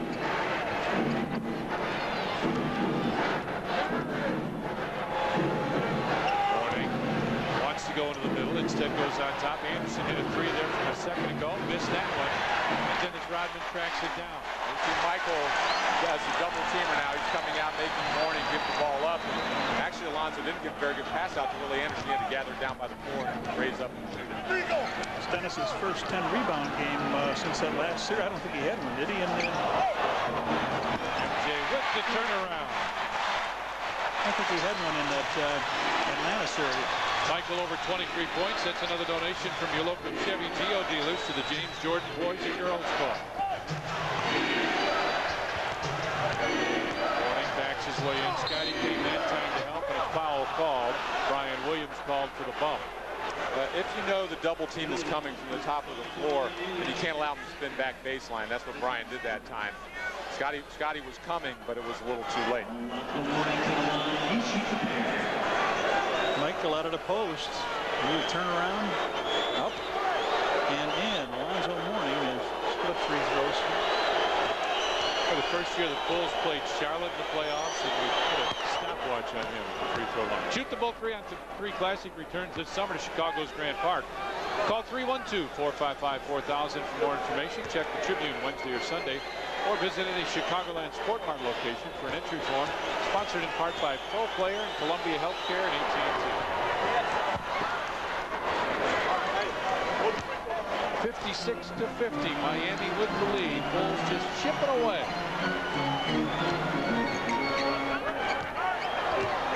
Scotty dribbles baseline, and Jamal Mashburn will be called for a holding foul. Pat Riley talking about Jamal Mashburn says he's got the ability. That's why I like him. We just have to change how he's played in the past. He talks about how he's played soft. He doesn't finish. But he says that Jamal Mashburn is going to be a good player for them. They want to bulk him up a little bit in the offseason, put some muscle on him, and they feel he'll be tough. Scotty got caught in the air. And it's a 6-point Miami lead. Mourning holding on to Brian Williams' shorts there for a second.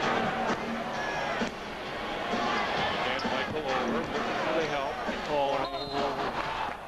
a foul call. Come to the middle. He got him. Did Michael on a foul?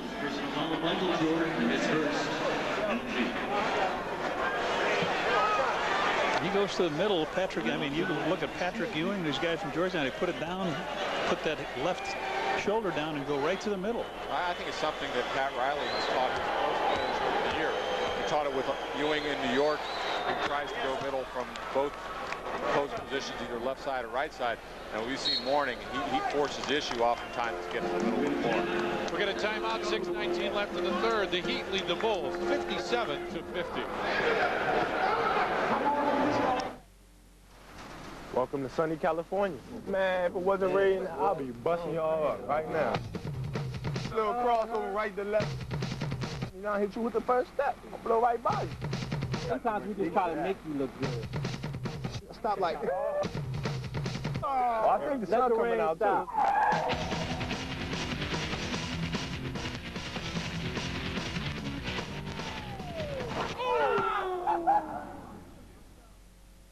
It's been called the five-finger discount, but it's not just petty theft anymore.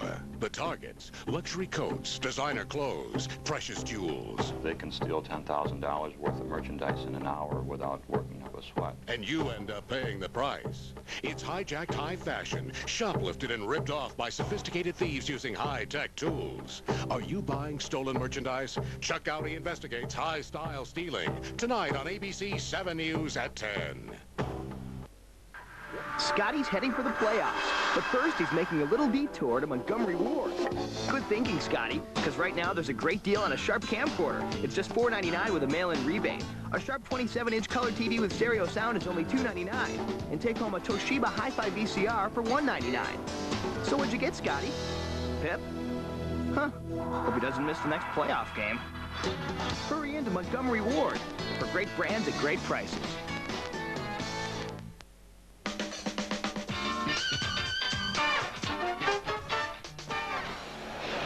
Welcome back to the United Center. We're sitting in the stands with a couple of Toronto Raptors. First of all, we have Marcus Camby here, who just finished his rookie season. I know Isaiah Thomas got you guys tickets to get an experience, get a feeling of what it's like to be at the conference finals. What is it like? What runs through your mind, Marcus, as you watch this? It's kind of really hard to really look at the game, considering that we're not playing. But this is one of our goals. We have a young ball club, and we got a high lottery pick, and hopefully we can build on last season and hopefully make the playoff run next year. Walt Williams, for you, this is really hitting home. You played with this Miami Heat team a year ago. Is it even tougher to watch for you? You could have been out there. Well, nah, it's just fun to come out here and watch NBA basketball. So I'm just here to enjoy myself and watch a good game. Thanks, guys. And we also thank Luke, little guy, I stole his seat. You can have it back now, Luke. Back to you guys. Luke got out of the way. Good kick. Morning's hit his last 3 free throws. He's got 18 points. Well, you know where Miami's offense is going right now. Leonard's out of the game, so you really have 3 options offensively out there. With Hardaway, Mashburn, and Mourning, they've been having success going to Mourning. They'll continue to go there. Miami trying a little deny defense now. See, they're doing a good job of keeping the ball on one side of the floor, and then the Bulls don't have any real rhythm to their game. Brian Williams from 15 missed it. Dennis tapped it, couldn't get it out of bounds. It'll be Bulls ball. You know, generally, the Bulls like to swing that ball quickly and then throw it to the weak side. But Miami's playing that weak side tough, so the timing of the offense right now just isn't the way they'd like to have it.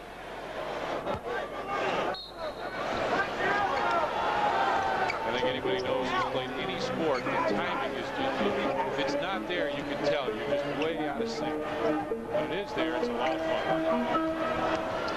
MJ, long deuce, top of the circle. Ron Harper with the rebound, got fouled by Anderson. It's only their third. Harp just sneaks in there for that offensive rebound, and Willie fouls him.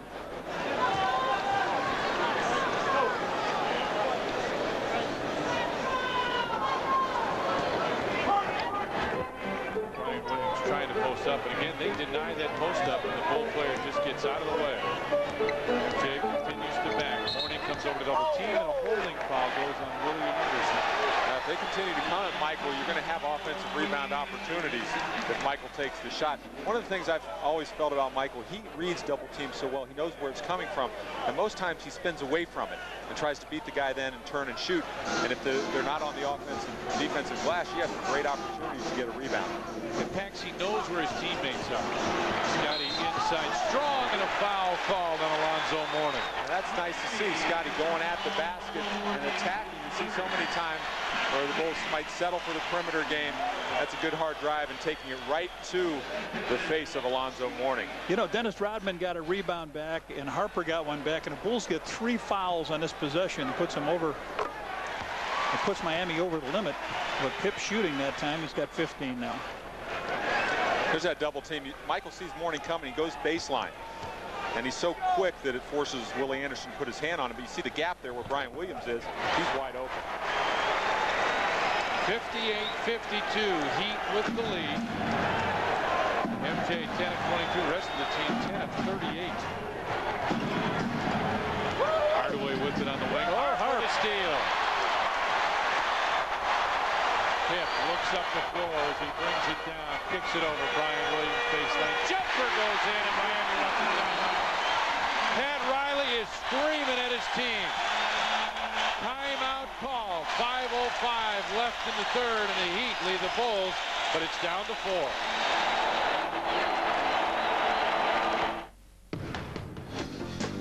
Ten years in the league.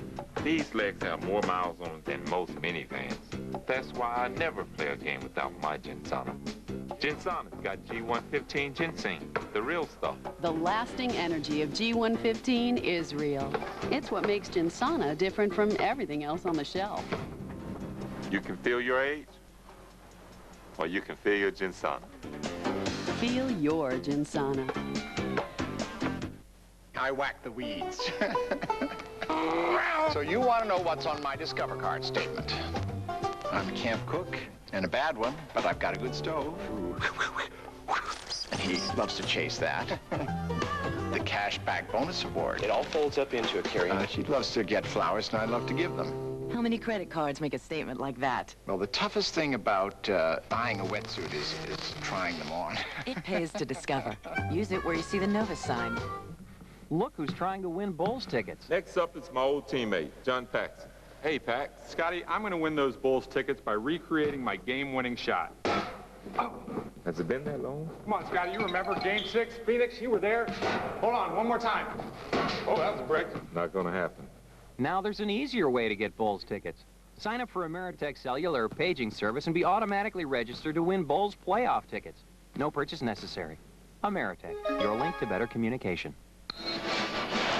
Well, Harper, who did such a good job on Mookie Blaylock here, now he's got Tim Hardaway in the corner. He taps it, it goes off Timmy's foot, and there's a steal. And after this basket by Brian Williams, a timeout was called by Pat Riley, and he was all over Eddie F. Rush. Yeah, I thought he was hollering at his team, but he was talking at Eddie. And what was really nice about that shot by Brian Williams, you could see him just catch it in rhythm and go straight up. We really haven't seen that. He missed his first 6 shots. That was a rhythm shot. Maybe that'll get him going. Brown starts to make some noise. Harp almost had another steal. 5 minutes left in the third. It's a 4-point Miami lead. That's a crossover.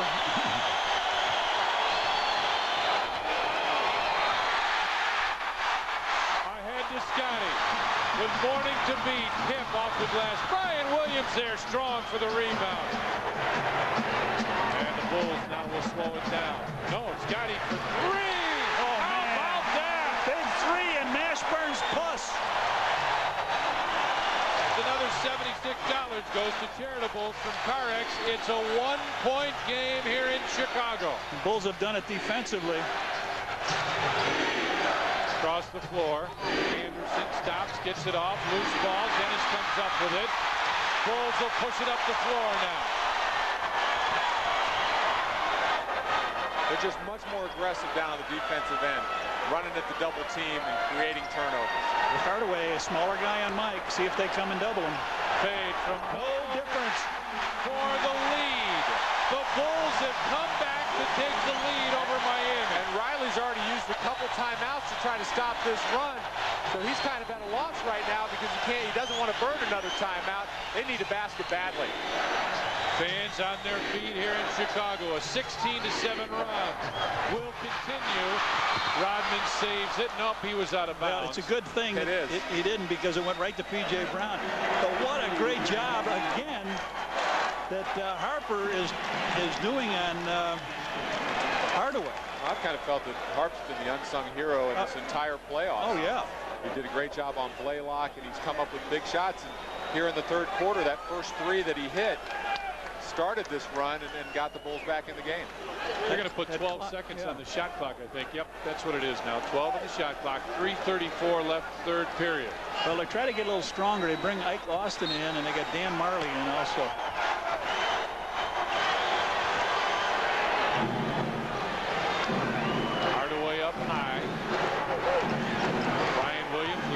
help inside. Blocked by Michael, but a foul called. Oh, technical now, and Dennis doesn't have to do that. No, but I think he took, and Michael just telling him really on his case. Michael was with the foul.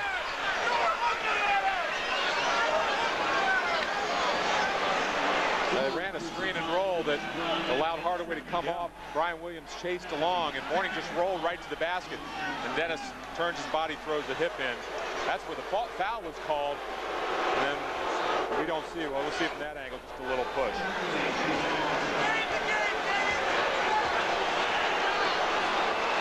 You know, you don't know what Mourning's thinking. If he may, in fact, think about that time where he got hit in the ribs, and he may have thought that Dennis took a shot at him.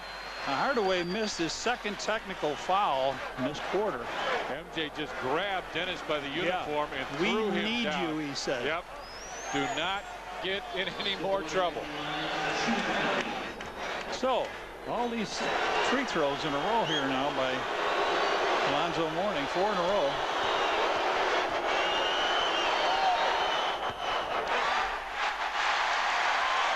Now Scotty going over to talk to Dennis. Says, forget it. Talks to Brian Williams. There's something Pip has seen. He wants to have. He likes the intensity, but you can't carry it over the line, right, Pax? Absolutely. Crowd is into this game. 59-59. 3:23 left in the third. Knocked away. It'll be Bulls ball. 17 on the shot clock.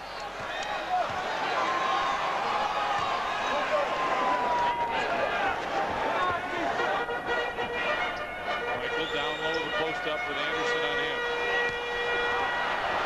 Fade away. MJ high archer. Nope. Hardaway pushes it up for the Miami Heat. And Ron Harper will get the ball. Give him a little shove. At an upcoming Bulls playoff game, 10,000 fans will receive a Bulls pom-pom, compliments of the Sun-Times. Some good body banging going on there. When you said he gave him a little shove, I was wondering, why did they call it that?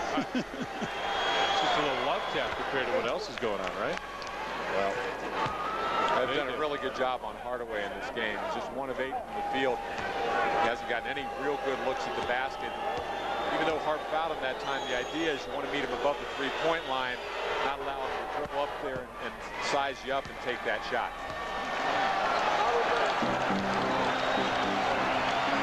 Bulls can tie on this possession. 3 minutes left in the third. Harper goes right down the lane, had it blocked away. Rodman with it. Kicks it out. Finds Brian Williams, who goes to the bucket. There's a little bit of off balance now. Harp with a rolling hook. Nope, rebound 10. MJ's got to shoot it. He didn't get it off in time. Good defense again down there as Pip tries for the layup, and Mourning blocks it. That's his 6th block. Turnover story. Boy, that's cool. Both teams, that's really good. The Mourning is grabbing back on Brian Williams to get position. That's why the Bulls bench got up. They saw him reach back. That's an offensive foul. Michael over to help out. Marley. Great help defense by the Bulls. Anderson baseline. And a foul called on Michael. That's a bailout call by Bennett. Absolutely. It was great defensive rotation. The Bulls double-teamed the post. Scotty then found his way out to Marley to take away that three-point shot, and then Michael rotated all the way out of the double team to handle Anderson and kept him out of the lane, forced him to take a real difficult shot. MJ doesn't even walk back by Salvador. Bennett stays away. Now he's got a little smile on his face. Here he goes. Walks right by him. Goes down and off. I mentioned at the beginning of the show that you don't see Willie Anderson a lot. You didn't see him a lot in that last series, but I figured with his height, you'll see him a little bit against Michael here if Bashan Leonard got in foul trouble, and he did. He'd have scored just from the foul line. They only have 2 baskets. 9 points have come from the free throw line. They lead it by 4, coming up on 2 minutes left in the third. MJ comes off the screen, and Alonzo Mourning called for the reach-in. His 4th. Those are the type of fouls he gets that just absolutely get him in big-time trouble.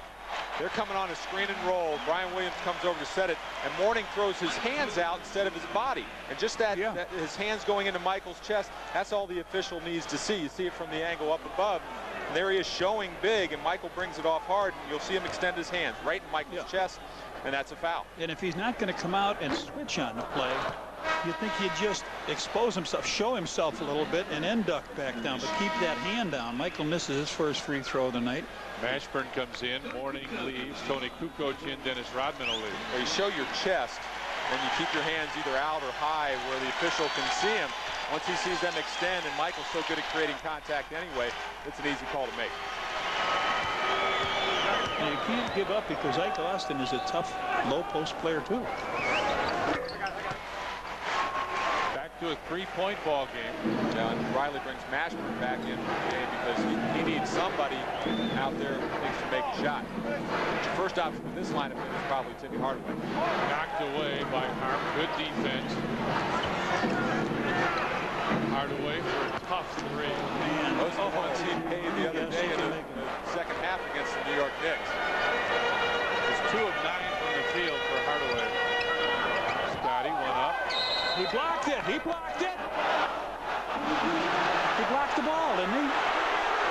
Michael right Pip didn't throw it up and catch it. Let's see what happens. See if Ike Austin gets a piece of the ball. He had his hand on it. I guess good call. I think Scotty was trying to pump fake and then lean in to shoot, but he just never got enough contact where he felt he could go and take the shot. Marley goes by Tony, gets into the corner for Anderson. And he threw it to a photographer or to the Bulls bench. Yeah, the Bulls had a little hold on this game for a while, and now they've become stagnant offensively and need a good possession here to get a good shot. You got Tony with Marley on it. Up his foot. Oh, good play. Tony slapped it and went right off the foot of Hardaway out of bounds. Hardaway staring at Kukoc. As the Bulls continue through the playoffs, Sports Channel still your only place for complete post-game coverage. After every game on NBC, switch over to Sports Channel for Live in the Locker Room, interviews and comments. Bulls taking the 5th on Sports Channel, Chicago's championship headquarters. Into the corner. Harp, long deuce. Nope. Mashburn with the rebound. Under a minute left in the third period. Anderson takes the three, comes inside. Dennis with a good play. Loose ball. Austin comes back up with it. Boy, Dennis made a great play on an offensive foul. Hardaway dishes off inside to Anderson. Scotty comes up with it, had it knocked away, gets it back. See if the Bulls go 2 for 1. MJ. No time for 2 for 1 now. Drives baseline, throws it up. No, but a foul call.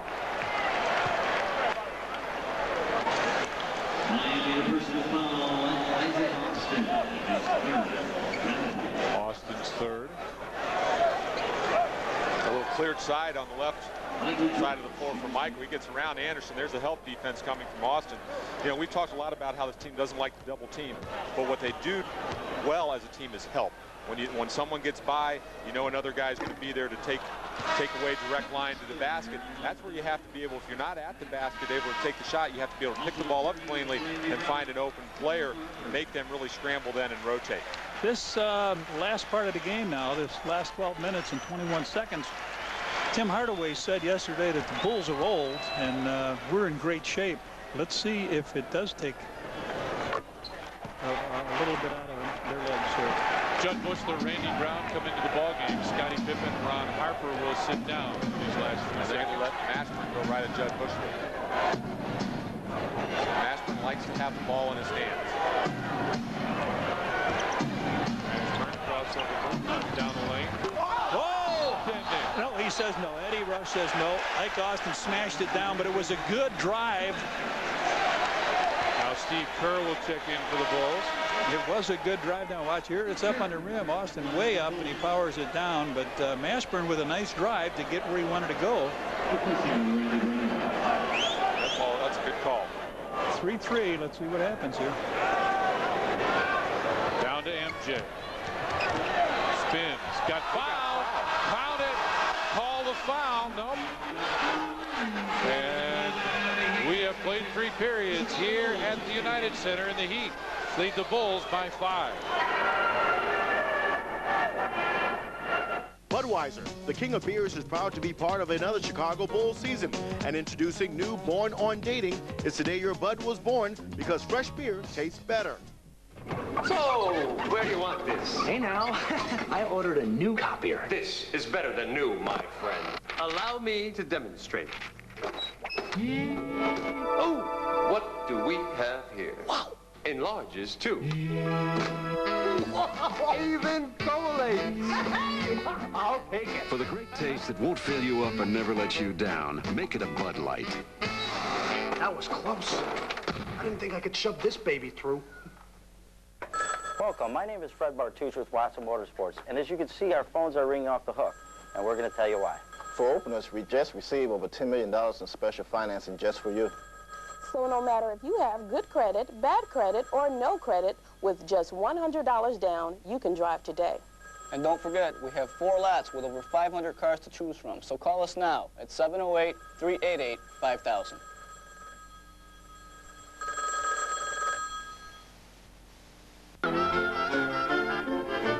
And don't forget, after tonight's game, we'll have our British Airways Michael Jordan Insight. Luke. All right, thank you very much. Turning over a number of turnovers and the 32 points.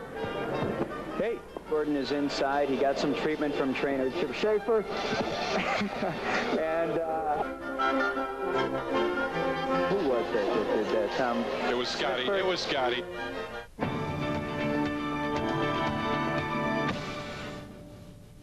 Sports Channel's playoff coverage of the world champion Chicago Bulls is brought to you in part by Ameritech, your link to better communication.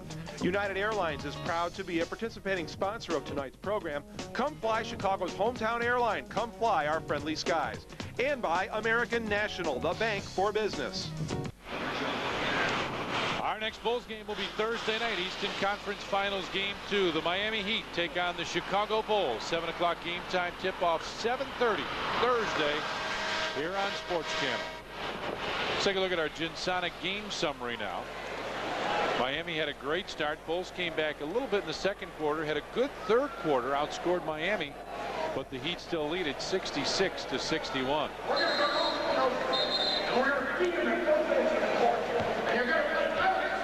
Bulls all-time in the Eastern Conference Finals. Record 13-3, winning percentage 95% at home. On the road 8-9, almost 500, 16-4 record in the 4 championship years.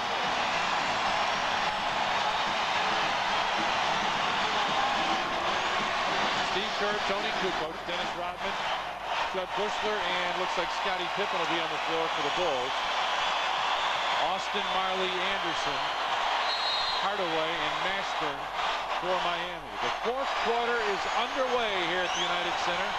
Miami leads the Bulls by 5.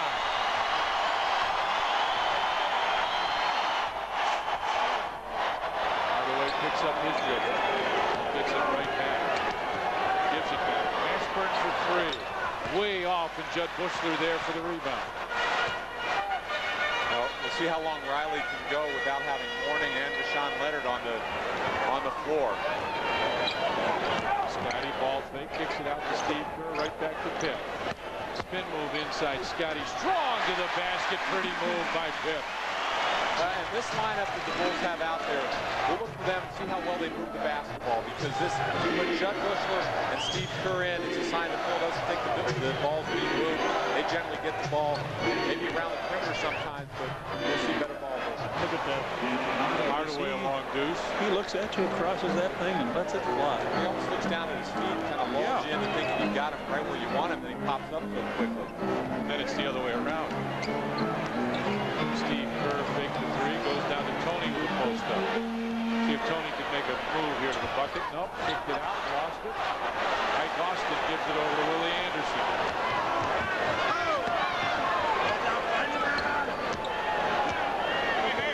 Look at the mismatch now. Steve Kerr is he wants him here. Marley wants him here. Bulls switch back very well. Marley drives to the basket, runs over Scotty. Rodman right there. Rod, you got numbers. Gets it back to Steve Kerr. That's a possession where you like to see them really attack. Tony with a tough shot. Rebound tap. Tapped again. Still alive. And finally Anderson right there.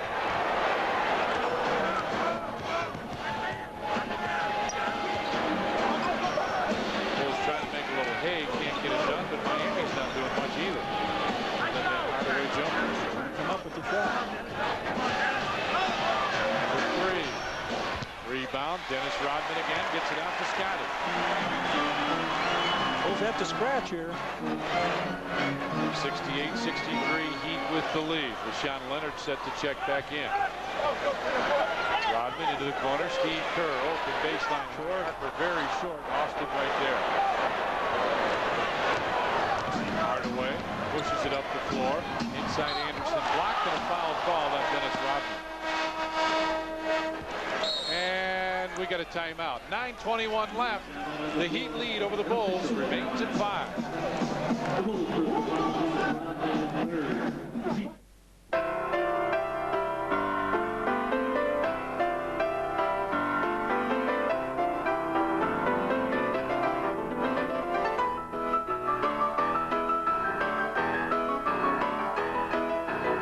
Just a reminder, next time you need a little help getting airborne, the 50,000 employee owners of United Airlines would be more than happy to help.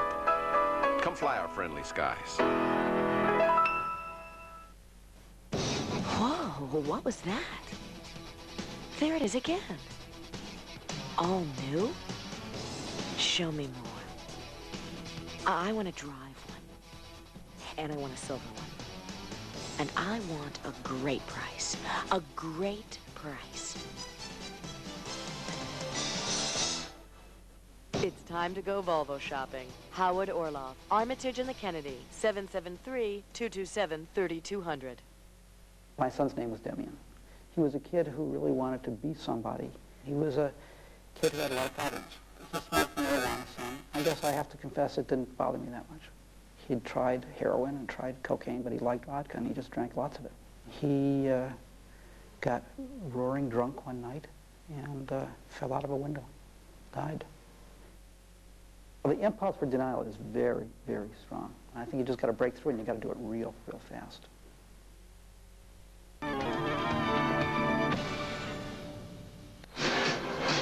Guys, back when Magic Johnson was doing telecast for NBC, he talked about Michael Jordan time. It had come down the stretch, and he'd say, it's Michael time for him to take over. You can imagine that that was in a lot of coaches' dreams, especially Pat Riley. Here's a guy, this had to be a nightmare for MJ, and here's what he said. I don't do this in an obsessed manner, but there's not a day Michael's image doesn't flash across my mind. In dreams or nightmares, rather. I got that out of the Miami Herald today, and you can imagine there's a lot of coaches that would say exactly the same thing. What were you doing down in Miami? I was reading that on your favorite. I tried to sign on to your website, Reds, on the internet today, but it's going to be tough to get there. I thought it would. 14-5 off the bench. The Shoot the Bull 3-on-3 Classic returns this summer to Grand Park. Call 312-455-4000 for more information. Check the Tribune Wednesday or Sunday, or visit any Sport Mart location for an entry form. Riley's gotten some good minutes from Willie Anderson. He didn't play in the first half. Foul trouble Sean Leonard found himself in, forced Riley to put Willie in, and he's one of those guys who's veteran, been around the league, which you can't forget about. Bulls ball out of bounds, and here comes Sean Leonard to check back in. Willie Anderson will check out. And I think you're right. I think he's got to be very pleased with what he's gotten off his bench. Ike Austin hasn't got a lot of production, but he's played well defensively. He's played the basketball. And I think if you ask Pat Riley, he'd like to be up 6 points with 9 minutes to go in the ball game, and the Bulls only were 63 points, I think he'd say, I take it. He would say yes. Dennis has got to clear Austin out of there to the middle. Michael's got that one right there. They go right at Rashawn Leonard when he gets in the game. Yep. It's a 4-point game with just under 9 minutes remaining. Hardaway sees the screen.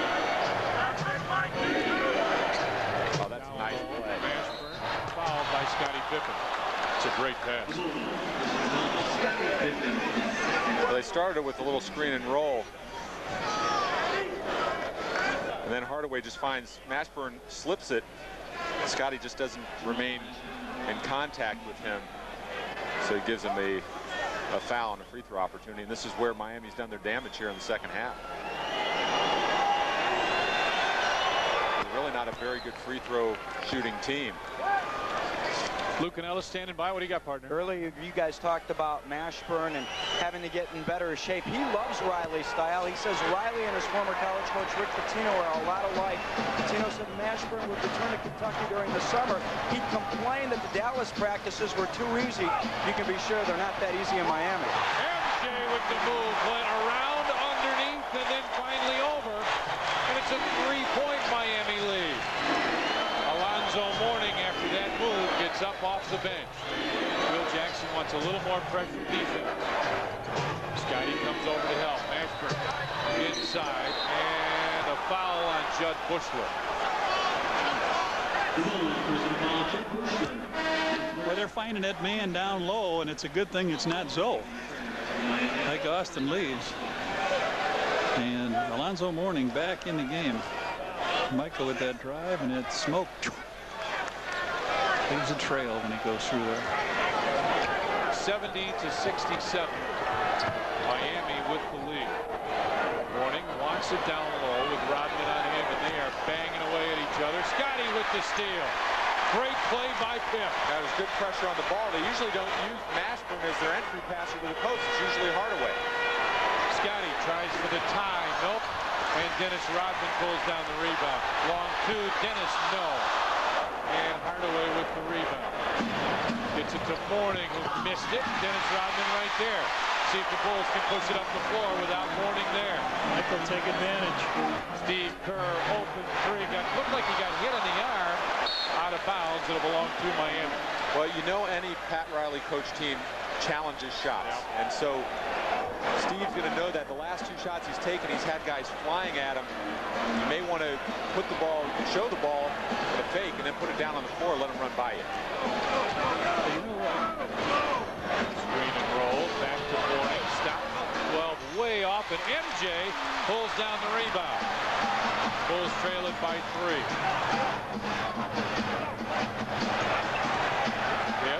Pip wants so alone. Now they double team.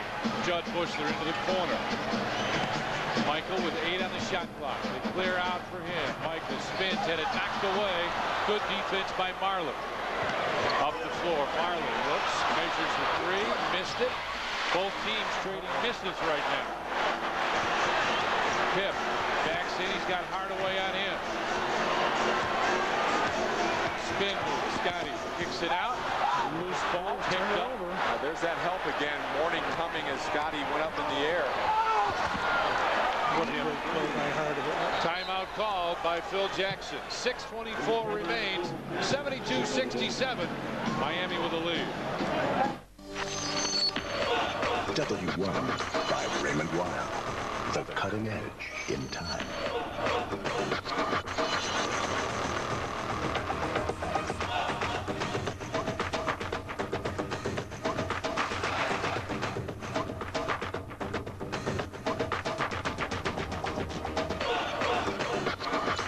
Time for the next generation.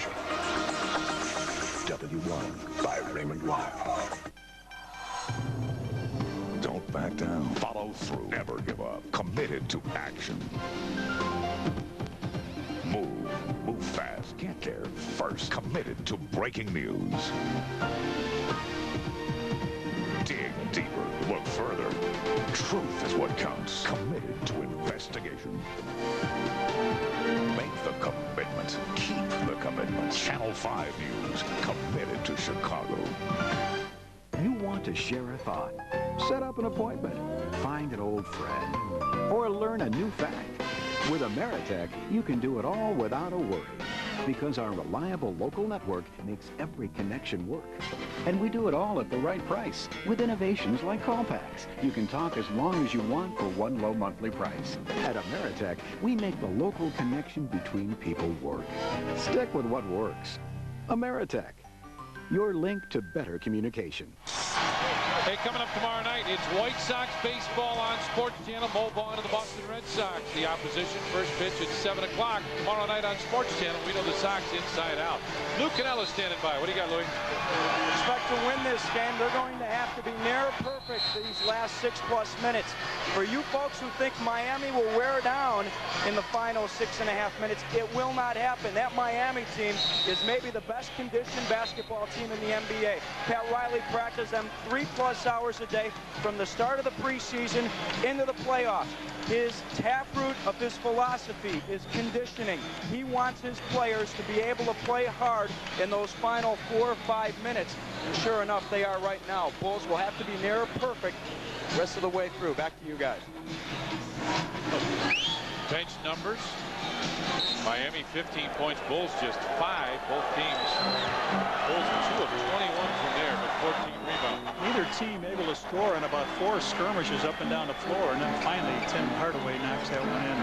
Scotty comes around the screen, had it knocked away. Dennis Rodman right there puts it in. That's a big basket. Yeah, and a nice call out of the timeout where they get some penetration to the basket. And even though Scotty got the shot blocked, he was there at the rim, and Dennis was able to clean up.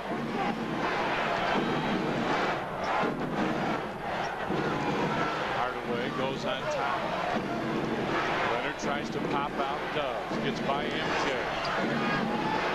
Hornet, 3-point stretch, takes a 3, way off. So good defense, and the Bulls can get back right in this one. And Phil wanted an offensive foul on Mourning. They were running Deshaun Leonard off to try to get him the ball, and Mourning stuck an elbow out. 72-69, Miami with the lead. Judd Bushler finds Pip inside for Dennis. On top, MJ from 17, off and Mourning right there for the rebound. The Heat, no fouls so far with 5:15 to go. Hardaway on top, Mashburn inside. Mourning, and a foul called. Alonzo Mourning goes down. And gets back up.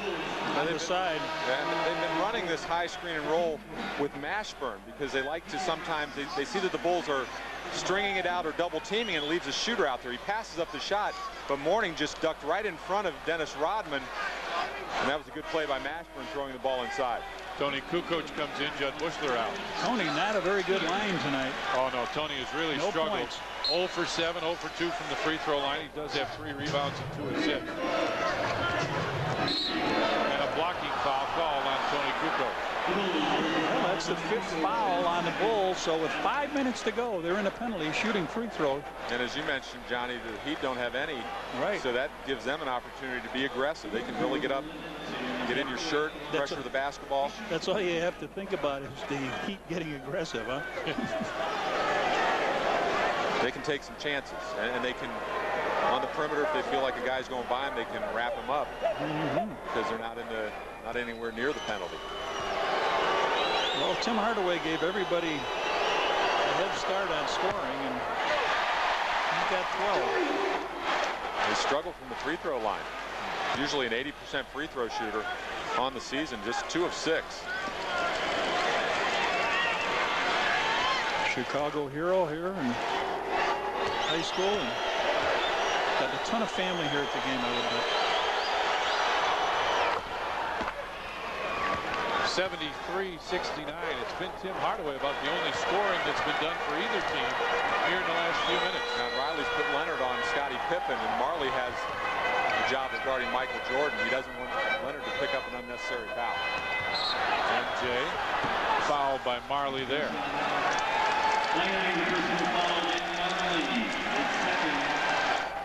Now we knew that they would send several guys at Michael during the course of this series, and already tonight 4 different players have had a chance to play him.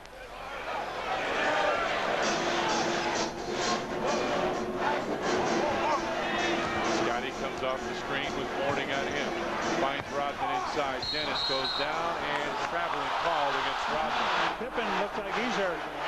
It was the right idea because they ran a screen and roll and brought it to the other side and kept Mourning occupied. But Dennis just could have caught it and gathered himself. Got to the basket, it would have been a layup. Phil just staring at Bennett Salvador. Ball went off the field. He didn't even react. And now he's saying something to the official. Walks away. You're almost better off not saying anything to Bennett because he'll keep getting you if he thinks you're showing him up at all.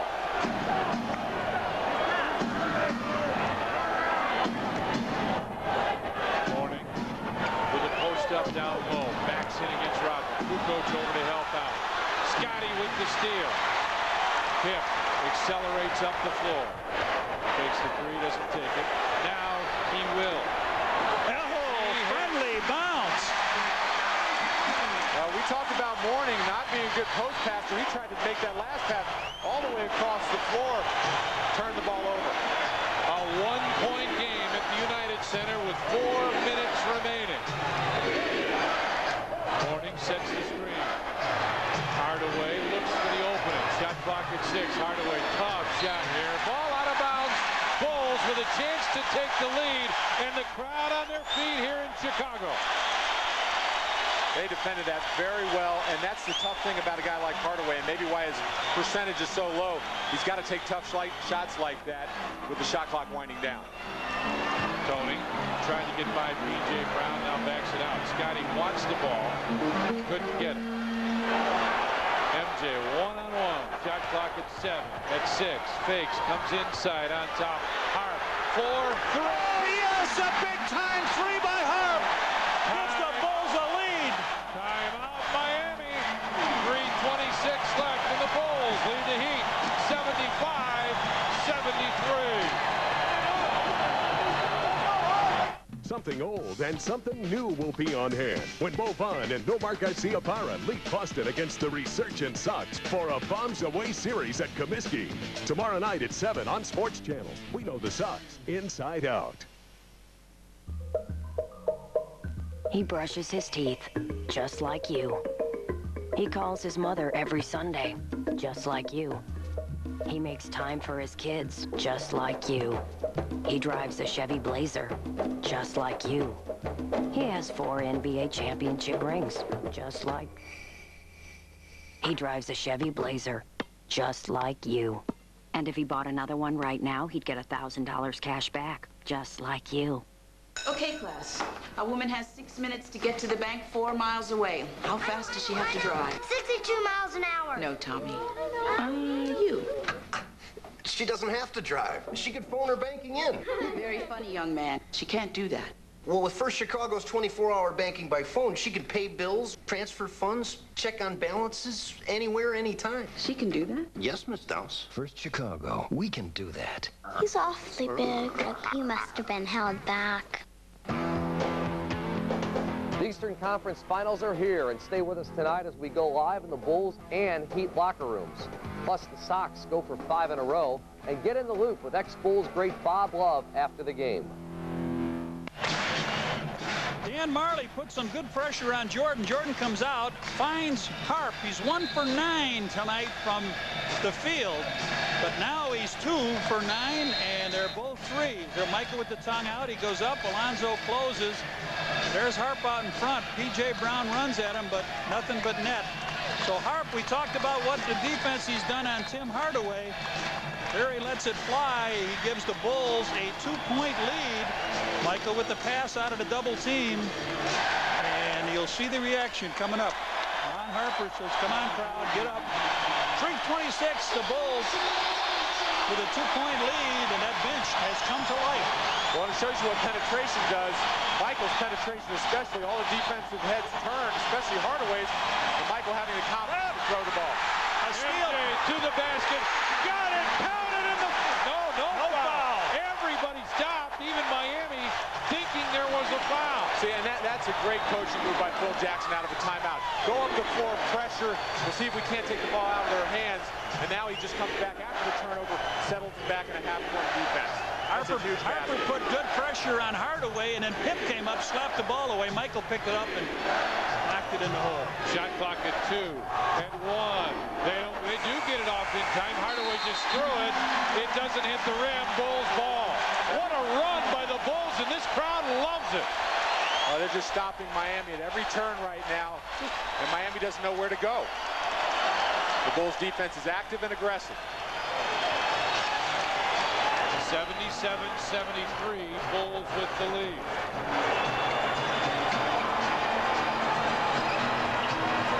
Tony on top, quick pass and a foul away from the ball. I think Bashan Leonard will pick up the foul. They'll call him for the hold against Michael. I'll tell you how good the defense of the Bulls has been this half. Only 24 points for Miami and only 5 field goals. They've scored most of their points from the free throw line. Bulls take a timeout as MJ goes down for the slam. 2 minutes, 43 seconds left, and over 24,000 are on their feet here at the United Center.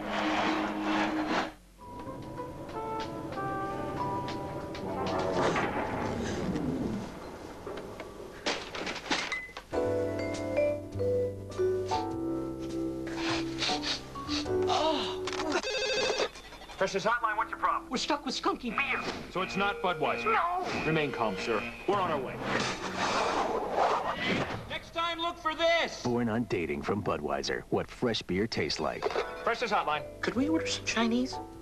He didn't want to be tied to a desk. When he started his business, he was already looking 20 years ahead. When you're 25, who takes the long view? Or finds a broker who actually asks, where do you want to be? Your business becomes your life. I know that now. He knew it then. I have a feeling he's still looking 20 years ahead. How's he doing it? More research, insight, understanding. Payne Weber. Invest with more intelligence.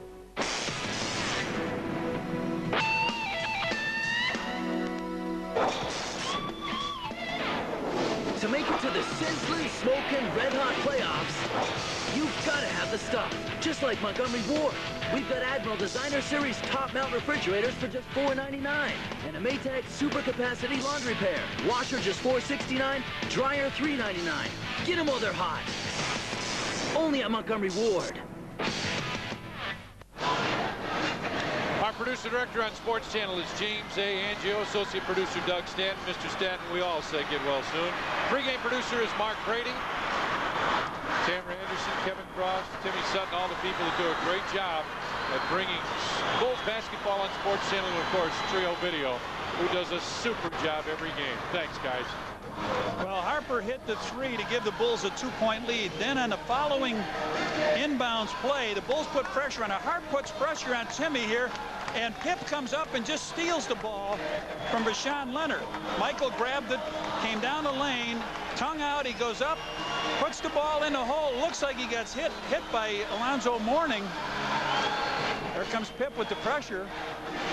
Michael ends up with the steal, and here we're back to live. With 2 minutes, 43 seconds left, the Bulls lead Miami 77-73. Shot clock is fresh. Scotty starts to drive, picks up his dribble. Michael down low, one-on-one with Marlin. And a foul call, offensive foul against Michael. They say Bennett Salvador. Watch, there's a tee on Michael. A technical on Michael Jordan. What a bad time for that. Said he slapped the hand down. Boy, that's a bad call. I mean, you know, you see guys slap the hand away. Michael just put that right arm into Marley as he made his move. It wasn't a push-off, it wasn't a slap. They've missed all 3 of the technical fouls tonight, and that time they send Bashan Leonard to the line, and he's got 4 baskets in this game in the first quarter, all threes. So it didn't cost the Bulls this time, but 2:30 to go. Hardaway looking down low. Mourning. You know he was coming to the middle, and a foul on Dennis Rodman. Dennis goes over to talk to Hugh Evans and says, I just trying to keep him down. Quietly, very quiet. That's his fifth. Very quietly, Dennis has got 19 rebounds. Well, in the 3 games he played against Miami this year, he averaged 19 rebounds. He's got nowhere to go. He takes the blow, and they fired out. You know, Bashan Leonard was open here in this corner. You got to watch him. So Alonzo Mourning back to the line. Got 1 basket and 4 free throws in the second half. Boy, this is something by Miami. They cannot hit a free throw now. 2 baskets in this quarter, and they're both by Tim Hardaway. The rest of them are free throws. Well, they really only have 2 decent free throw shooters on their team. Hardaway's one. He hasn't shot well. He was at 80% during the year. Deshaun Leonard shot over 80. But Mourning just 60%, 64% on the season.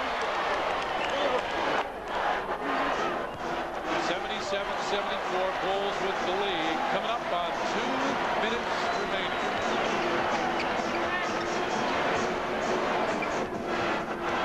MJ on top. Crossover move. Marley played it well. Michael Page from 16. No rebound. Loose and Nashman comes up with it. And he stepped out. They gave him a timeout. Well, it looked like he came over the back of Scottie Pippen. We got a timeout called. 1:57 left, and the Bulls lead it by 3. 10 years in the league. These legs have more miles on them than most minivans. That's why I never play a game without my Gensana. Gensana's got G115 ginseng, the real stuff. The lasting energy of G115 is real. It's what makes Gensana different from everything else on the shelf. You can feel your age, or you can feel your Gensana. Feel your Gensana. I whack the weeds. So you want to know what's on my Discover Card statement. I'm a camp cook and a bad one, but I've got a good stove. And he loves to chase that. The cashback bonus award. It all folds up into a carry-on. She loves to get flowers, and I love to give them. How many credit cards make a statement like that? Well, the toughest thing about buying a wetsuit is trying them on. It pays to Discover. Use it where you see the Novus sign. Look who's trying to win Bulls tickets. Next up is my old teammate, John Paxson. Hey, Pax. Scotty, I'm going to win those Bulls tickets by recreating my game-winning shot. Has it been that long? Come on, Scotty, you remember Game 6, Phoenix? You were there. Hold on, one more time. Oh, that was a break. Not gonna happen. Now there's an easier way to get Bulls tickets. Sign up for Ameritech Cellular paging service and be automatically registered to win Bulls playoff tickets. No purchase necessary. Ameritech, your link to better communication.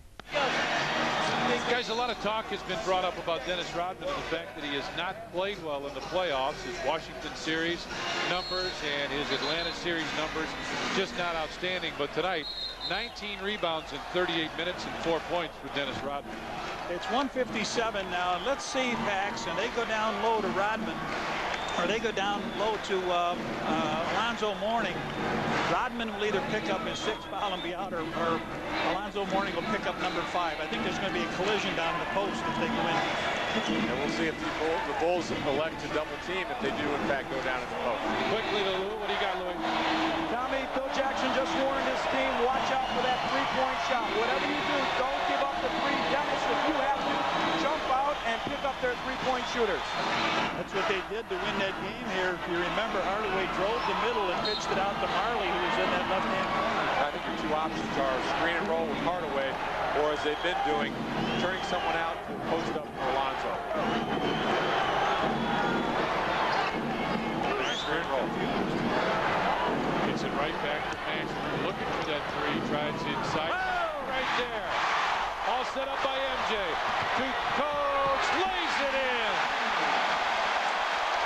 The Bulls lead it by 5. Coming up on a minute and a half left. Tony's only basket of the night. Couldn't come at a better time. Steal and a basket. Harp working hard against Tim Hardaway in the corner. Back to Hardaway. Shot clock at 8. And a foul call on Dennis Rodman.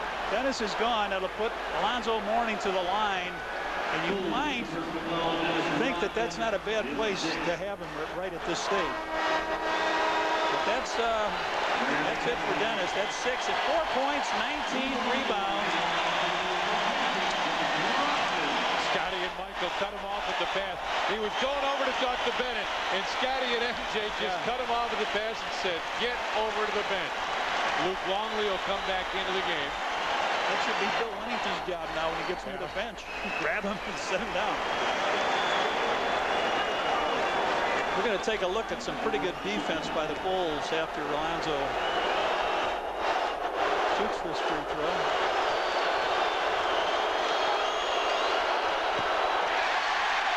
Here's a good defense. Mashburn flips it over to the side. Tony steps in the lane. Now he puts some pressure on here, trying to get down before they can foul him. And Vashawn Leonard comes at him, but Tony stretches out and gets his first hoop. And now Lonzo Mourning will try one more free throw. A little surprised out of that last time out for Miami that they didn't go to Mourning right off the bat. They tried to screen roll with Mashburn and Hardaway, and Mashburn ends up turning the ball over. Miami now 4 of 10 free throws in the period. The Bulls, next one in the fourth period, will be their first. MJ splits him in the lane, jump. Oh, yeah! Out there. What a play by Jordan again, going right to the holes. His 35th, 36 points of the night. Timeout Miami. 1:04 left, and the Bulls lead it 81-74.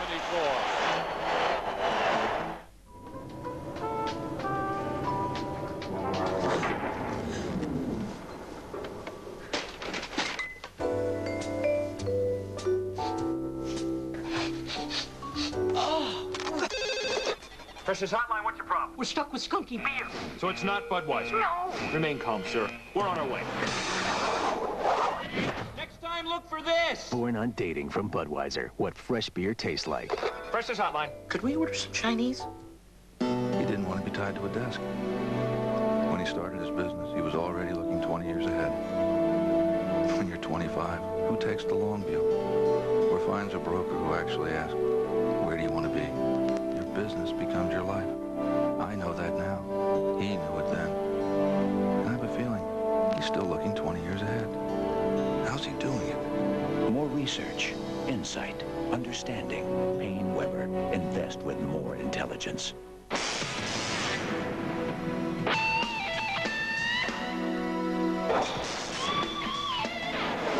To make it to the sizzling, smoking, red-hot playoffs, you've got to have the stuff. Just like Montgomery Ward.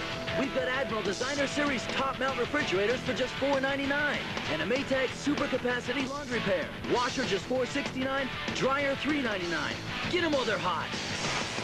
Only at Montgomery Ward. All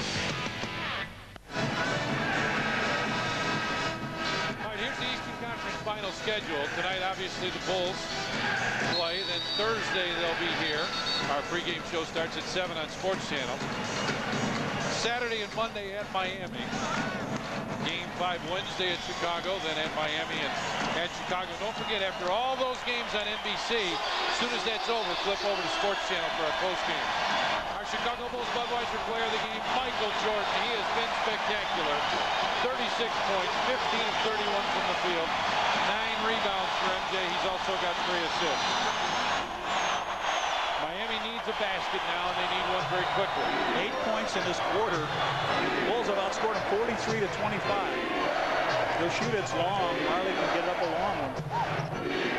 Vashawn Leonard gets it over to Hardaway for 3. Air ball. Mourning tried to save it. Called timeout.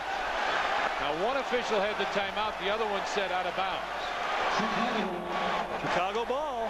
Stepped out before the timeout was called. All right. 50 seconds left here. See if they decide to hack right away when it comes in. They do. So the Bulls will go to the line now. The Bulls have outscored them in this half, 43-25. Only 8 points in this quarter. Miami already kind of looking down. And they've kept we talked a little bit. This is the way Game 1 of the Washington series. Long layoff for the Bulls. It seemed like they came in here. Washington looked sharp, took the lead. The Bulls finally won the game, but did not look good doing it. But the Bulls, the second half, seem to have got their vacation over. Well, and they've done it defensively, and Miami has such a tough time finding ways to score. Certain key elements are off the floor. We saw that here in the second half. And plus, the Bulls are such a good defensive team that when they really decide to do something and put the clamp on people, we talked about Tim Hardaway coming in, being a guy they had to contain. They've done that here tonight. Now Miami fouls with 8 on the shot clock. They tried to foul before that. Bulls were doing a great job of ball movement, weren't they? Yeah, and Miami just couldn't foul them. They had it between Pip, Harp, and Michael, and then finally it gets in Michael's hand, so they decide to foul him. Michael with 10 points in the first quarter, 10 in the second quarter, 8 in the third, and he's looking for 9 and 10 here. 37. And it's one of those lines for the Bulls that you don't always like to see. Michael's going to have close to 40. Pips had 24. No one else in double figures. Hart made 2 big threes in the second half. He didn't score in the first. You'd like to see a little bit better distribution, but it's one of those things where guys aren't going, and you got to go with Michael and Scotty. Absolutely. Mashburn puts up a 3, missed it. Mourning with a rebound, and a foul called. And Phil... He's hollering at Luke because Luke didn't take care of Mourning's body. You get that rebound, game's over. 7 points off the bench for the Bulls, and that Tony came up with maybe the biggest play that he's had tonight. And that steal, and he hasn't made many plays tonight, but that was a big play. You're right. Oh, the Lions are really going into the tank here. They have been terrible at the free throw line this fourth period. He's missed 4 out of 5. Pat Riley can't be too pleased. He thought he had that one in the tank. Yeah. Going on. Well, you know, it's such a tough thing when a guy like Mourning's a little bit like Shaq. The fact that you know he's got the ability to get to the free throw line, but you can't make him, so it's a tough thing to go to him all the time down the stretch. I mean, this is a guy who I mentioned earlier, his first 3 years in the league shot 76% or better, and you don't understand how big of a thing that is to be able to throw the ball to a guy in the post. If he gets fouled, he's going to go up and make you pay at the free throw line. Coming into this game in the playoffs, shooting 50%, and that's just not going to get it done. You know, I always thought he spent too much time at the line. Get yourself a rhythm. You always had that rhythm, Pax. You watch the good free throw shooters. They come up and they go wrap, wrap, wrap, bend the knees or something and fire the ball in. And he just looks like he's thinking, what am I going to do next here at the line? It's almost like he has too much time to think about it. Yeah. But his mechanics right now, his shot is so flat, and it's hard to get the ball in the basket that way. Steve Kerr comes in. MJ sits with 20 seconds remaining, and the Bulls leading 83-74. Now, this is going to be a 10-point win, most probably, but it wasn't a 10-point game. Miami had this game under control, and that's where it's tough for a coach like Pat Riley, who had his team for 42, 43 minutes playing the best basketball they can. And yet you're going to walk out of this building to lose it. Dan Marley along 3 hits. 7.2 remaining. Steve does not have to do anything. He can stand right there.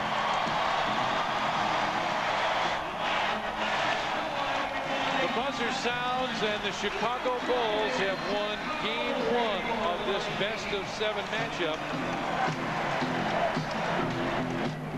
Miami with just 11 fourth-quarter points against the Bulls. And the Bulls win it 84-77. Let's go over to Lou Canellis. He's got a British Airways insight. Go ahead, Louis. All right, thank you very much, Tom. Scotty, what happened in the second half? You limited Miami to just 25 total second-half points. Well, I thought we had to get our defense up. We allowed this team to score 49 points, and that's, you know, that was leading them on a 100-point pace, and we knew that this team wasn't used to scoring those kind of points coming out of last series. So Bill got onto us at halftime about that, and we knew we had to come out and get the defense up.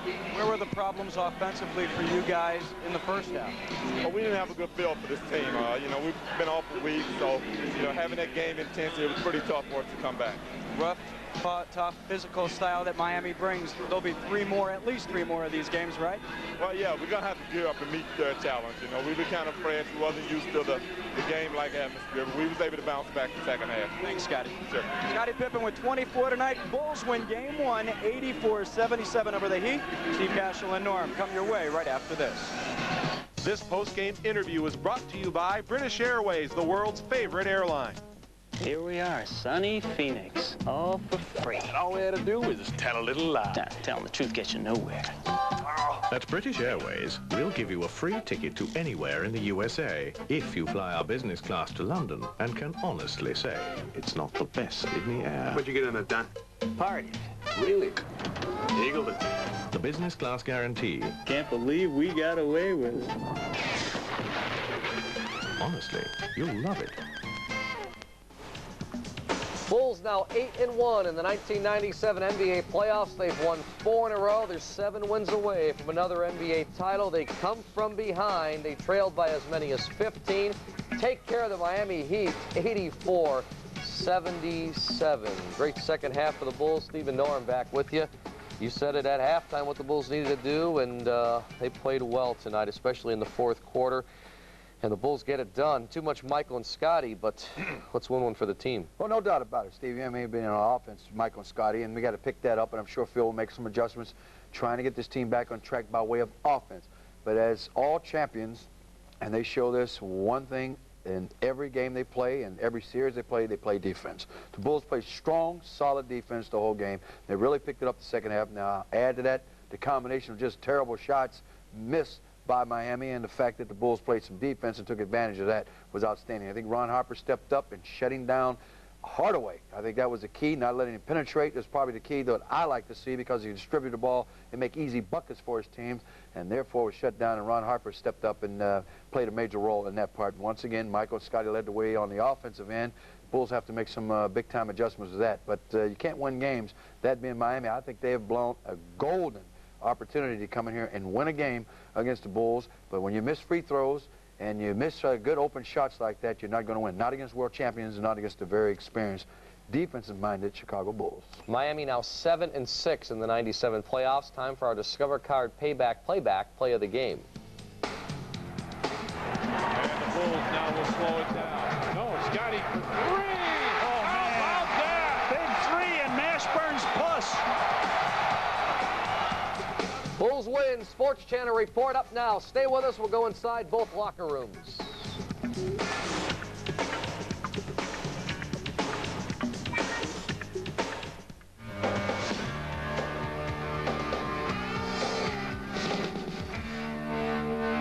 Tonight on The Report, we'll hear what the Bulls are saying after their Game 1 conflict with the Miami Pound Machine. What were the effects of rust versus rest? Tonight we'll find out as the Bulls begin their quest for the conference title. We'll have a candid chat with the man who wore that number 10 hanging from the rafters, former Bulls great Bob Love. I never played the victim in life. I never played the victim in life. All I wanted was an opportunity. Plus, we'll check in on both colors of socks as the Southside played host to Beantown tonight. All that and more straight ahead on the Sports Channel Report.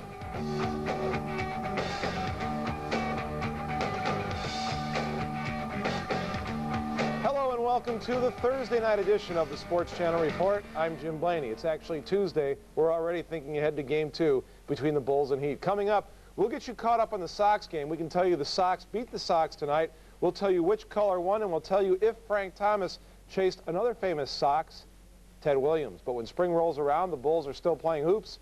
Everything else waits. So for the details of the Bulls' opening game against the Heat, we go to Steve Cashel and Norm Van Leer.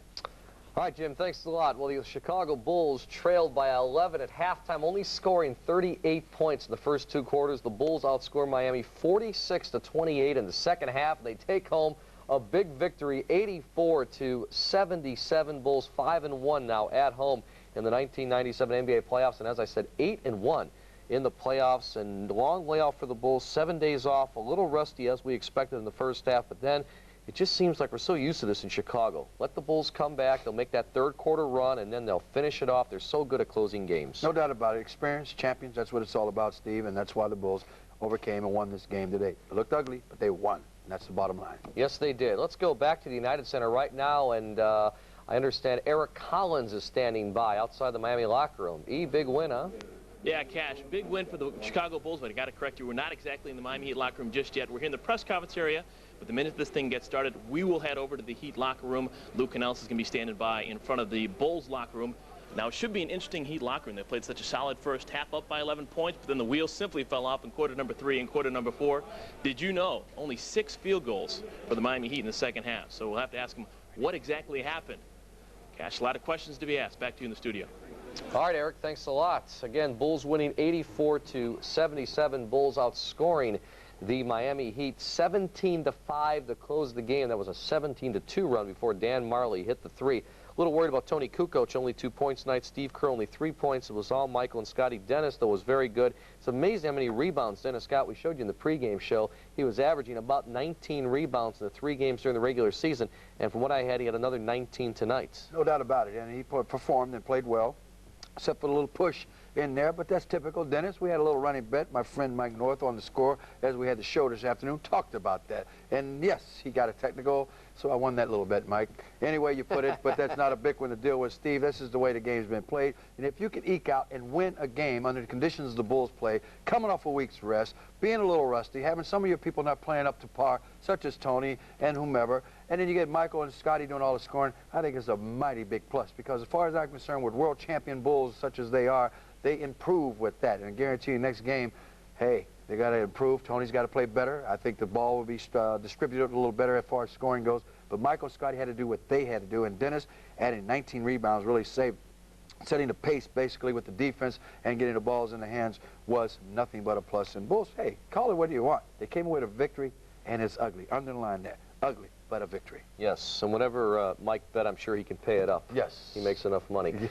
Let's take a look at tonight's highlights as Miami comes in, never having beaten the Bulls in a playoff game. Game 1 from the United Center between the Bulls and the Heat. Early on, Deshaun Leonard took over. 12 first-quarter points. The Heat were up 23-14 early on. Miami was also tough on the defensive end. Tony Kukoc, who did not play a good game tonight, brings it into the lane, but Alonzo Mourning's there, one block there. Then twice, and yeah, John Thompson, proud of his former Hoya, I should say. Michael tried to keep it close in the first half. He dribbles in past Leonard, hits the floating jumper in the lane. Bulls trail at the half, 49-38. Second half, Bulls need a spark just like last year. Ron Harper steps up, drills the three over Mourning. Second three. Bulls get to within 8. Rough play under the Chicago hoop. Mourning gets fouled going to the hoop. Comes on Dennis Rodman's shoulder. Zoe seemed to get the wind knocked out of him, but he stayed in the basketball game. Chicago continued their run in the third quarter. Jordan gets the isolation D with Hardaway on him. Michael posts up, hits a turnaround jumper. Bulls suddenly up 59-58, capping a 16-8 run. Then in the fourth, after the Bulls had 66-61 going in, Bulls down 5. Michael exploits a double team, drives, throws it down. Chicago to within 3. Then with the shot clock winding down, Michael drives, picks it out to Ron Harper. A huge three here for Ron Harper. Bulls go up 75-73 with under 3.5 to go. Then less than a minute and a half left. Tony comes up with a huge steal. He's going to go coast to coast for the land. His first bucket of the game and his only 2 points of the game. Phil and the Bulls couldn't have it come at a better time, and the Bulls win 84-77 again. They were down by as many as 15 points in the first half of this basketball game. Still coming up on tonight's edition of the Sports Channel Report, all you need is love. We'll give you all we got, and boy, we got a lot about Bob straight ahead. Bob Love, big story there. Later in the show, we'll see if the Rangers can remain unbeaten in the Big Apple as they make another attempt to ground the Flyers. But up next, who are the studs and who are the duds? We'll head down to the locker room when the report continues. The Sports Channel Report is brought to you in part by Las Vegas Convention and Visitors Authority. Get away from the ordinary and discover the extraordinary Las Vegas. Call your travel agent today. Talk about a cakewalk. Jump on a plane, bang. You're driving on the most famous strip of highway in the world. Yes, sir. Backstage with showgirls. Hey, how much time do you guys have? What a dream. You need a submarine to get that one out, Colonel. These guys are supposed to be the king of golf. Thank you very much. This town is a fantasy. There really is only one Las Vegas. What? Dissolution of marriage? She gets half? I'll give her half.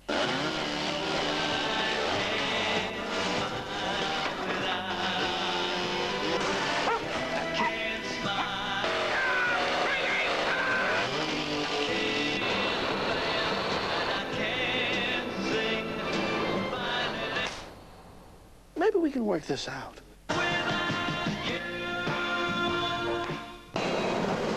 They live for moments like this. Spectacular regular seasons, championship successes, all memories fade away in the glare of the Eastern Conference Finals. Now it's do or die on a showcase stage, and this year, the Bulls are taking the fifth. The stars of the game face the fire of playoff intensity when the Bulls face a Miami Heat. The Eastern Conference Finals are here on Sports Channel, Chicago's championship headquarters. For the first time ever, the next generation of minivans are on sale. The Chrysler and Plymouth National Minivan Sale. Get $1,000 cash back on Plymouth Grand Voyager and the Chrysler Town & Country with the features you want. Or get up to $2,000 in total values on select Plymouth Voyagers with air, 7-passenger seating, and more. The biggest selection of award-winning minivans on sale for a limited time. The National Minivan Sale. See the stars of Chicagoland, your local Chrysler and Plymouth dealer. Game 2 of this series between the Bulls and Heat is Thursday, and again, we're going to have it for you right here on Sports Channel. Norm and I will be at the United Center for the live pregame at 7 with the game to follow at 7:30. And all the postgame Thursday night, Game 2, Bulls and the Heat. Bulls leading the series 1-0 thanks to an 84-77 victory. Tonight was the Bulls' 91st game of this season. That's including both the regular and the postseason. Let's take a look at the numbers, how they compare and differ between the regular season and the playoffs. Of course, regular season, Bulls were 69-13, now 8-1 in the playoffs. That number just jumps out at you, Norm, considering it takes 15 to win it, and will they reach that 15, and how many losses will they have? And then points for, not playing as well on offense, but doing the job on defense. Phil Jackson now meeting the media at the United Center. Let's go there. Series had a tone set for it immediately in this ball game that this is going to be a defensive grind. And we came in at halftime and said we've got to out-defend this team. They played a great defensive first half, and we were able to put together a good defensive second. Please tell me what the series you heard about to this team coming into this ball game, into this series. Was that part of the reason for the inability to get things going in the ball game? I just thought we didn't have the right mental attitude, perhaps. I knew that the first half would probably be a little bit difficult for us. It was. I thought the second half we came back with better energy, and we woke up at halftime and got ourselves in order. Well,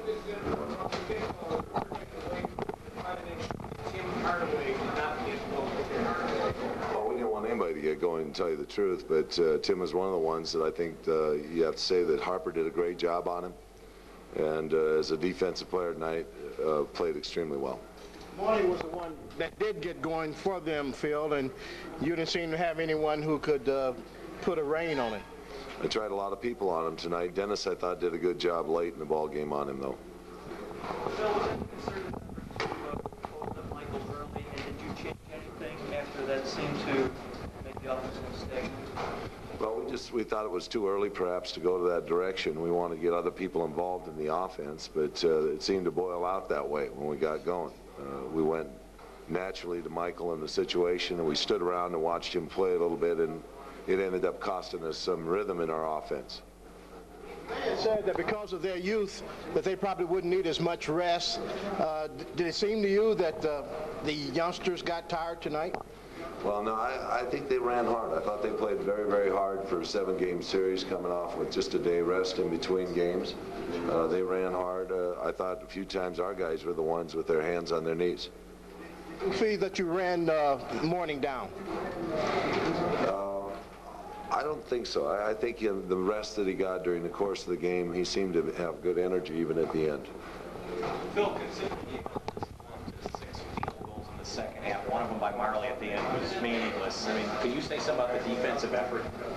I think I did. I said we came out and played defense second half. We said at halftime we'd have to out-defend them, and that's basically what we did. We started taking away some of their shots, taking away some of their easier baskets. They got the first half in transition, and I thought our defense came up with some loose balls, steals, a couple of good doubles on Morning that helped out for offensive transition baskets, particularly a big one by Tony.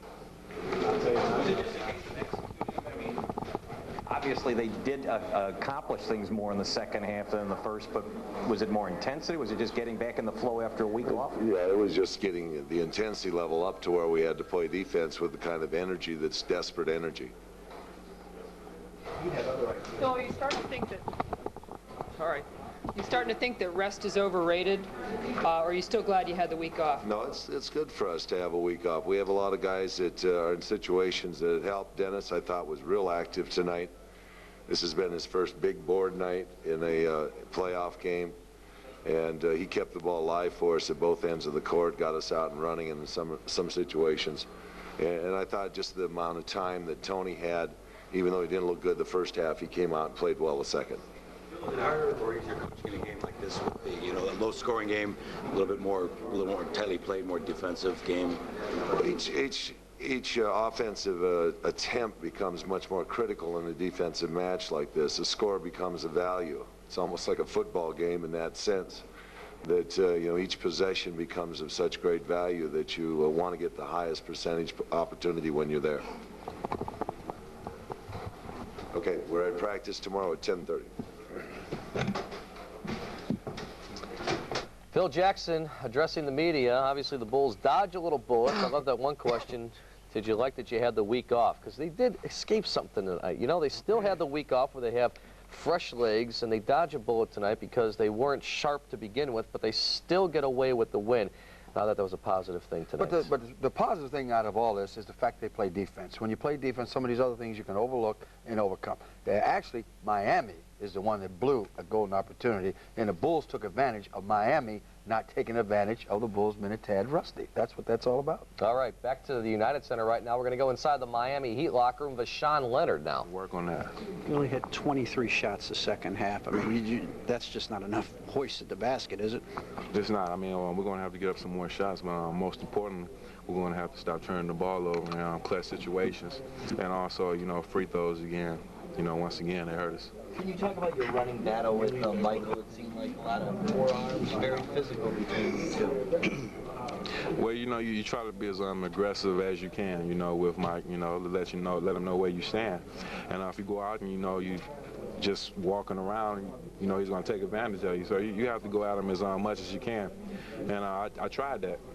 Eventually, I got in foul trouble, and I had to sit down on the bench. But I think Willie Anderson did a great job as far as coming in, you know, and making him use some energy. But, you know, he still got his shots up. And anytime you get 25 to 30 shots, you're bound to hit some of them. Vashawn, can you talk about that foul trouble? The whistle, even on those the token pressure that you put on them, they start blowing the whistle. It makes it tough even to guard them even more. Well, you know, that's the call they made, and that's what stands. Any explanation for your hot shooting at the start of the game? Well, you know, it was a rhythm. The rhythm was there. We were flowing. And like I said, I got in foul trouble, and I couldn't really play that much in the second, you know, third and fourth quarter. You know, that took away a lot from me.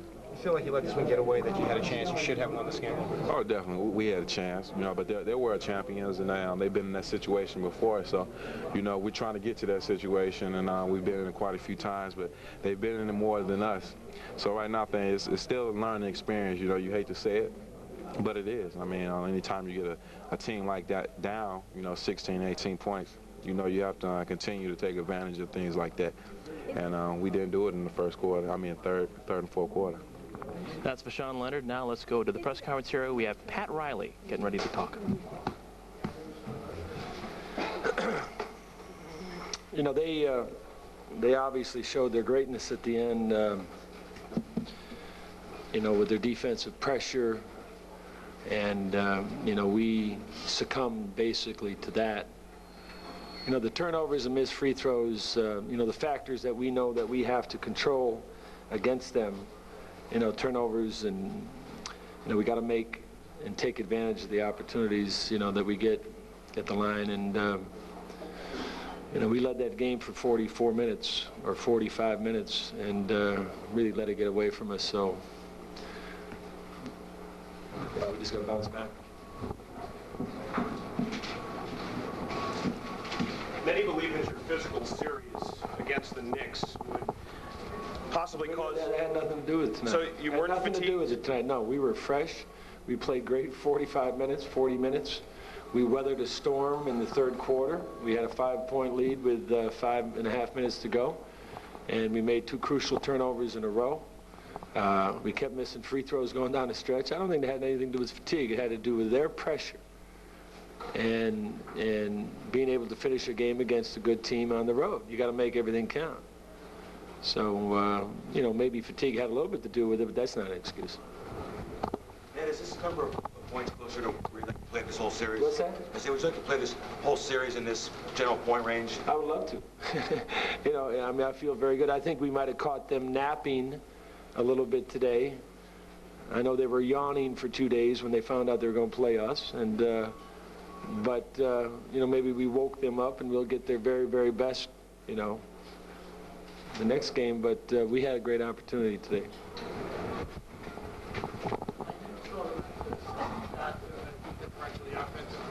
Yeah, that it was a factor, but it wasn't a factor. You know, we played, I thought, very good defense. You know, except for Michael and Scotty. You know, they had 2 guys in double figures, and but I thought our defense was good. Michael had to make great plays, great shots, and he did when it counted. But I thought we did a good job on everybody else that we wanted to focus on. Even though you had a good lead in the first half, did you feel like there may be some missed? Well, you always knew they were going to, make a push at you. Come on, they started right in the third quarter. We were able to keep it at 8 or 9, and they cut it to 6. We got it back to 9. You knew they were going to come. Our guys knew they were going to come hard, and from an execution standpoint, though, in the last 4 minutes of the game, we simply did not execute. Late into the shot clock all the time. We're not aggressive in taking what we had. We missed 2 or 3 opportunities to shoot the ball or drive the basketball, and we just sort of stood around. And we have to definitely correct that. It has a lot to do with it. They have great patience. They have a rhythm. They know with the big baseball bat that they carry, and Michael, that if they stay close, that they're going to get good shots. But they've been there too many times. You don't think when you withstood their barrage in the third quarter? Yeah, I thought we had, we were right where we wanted to be. We were ahead going into the fourth quarter. We're ahead 5 going in the last 5 minutes of the game. So I would have to say that regardless of how the game is played to that point, if you can go on the road in the first game after a 7-game series and be there, we just needed to be stronger at the end, and we got flustered. Your rebounding. Got to get better. I mean, they're a great rebounding team. We're the best defensive rebounding team in the playoffs. They're the best offensive rebounding team in the league at 40% on shots getting back. So, that's been one of their key factors. You talk about execution during the fourth quarter. Are you specifically talking about the pick and roll that you did pretty well tonight? They did a great job on Tim. Even on our post-ups, catch and shoot plays. I mean, it gets to a point you can run a set against them and get the ball to somebody on the catch. Okay, and then they got it on the catch. You don't want to run your offense to have people catch it. You want to run your offense to get shots. And so we were running our offense to catch it, and then we didn't have anybody did anything with it after we caught it. And that's, I think, one of the reasons why Pippen and why Michael are so great is that when they catch it in their offense and they don't get shots, they create something for the team. Are you concerned now with trying to find minutes for Leonard if he continues to really struggle, not committing fouls against first Jordan? half. I thought Vashon, again, had a good first half, got taken out of it in foul trouble. He did. I had to put him on the bench with 4, and I thought he came, very focused and had a good start for us. Are you concerned that that's going to be a continuing problem? It's just a bad matchup for him on the other end? Why does it have to be Vashon? It's a bad matchup for anybody. It doesn't. You can put anybody on him, okay? I don't want this to be just a learning experience for Vashon. He's a great kid, okay, and he's learned a lot already, and he's got his hands full. Pat, how do you feel about the play of your bench? You seem to get pretty good production tonight off your bench. We played well. No, we played well. I'm satisfied with how we played 45 minutes. But we know that they're going to make a defensive push, just like they did against, Washington, like they did against Atlanta. And we got to be stronger at the end of a game if we're close.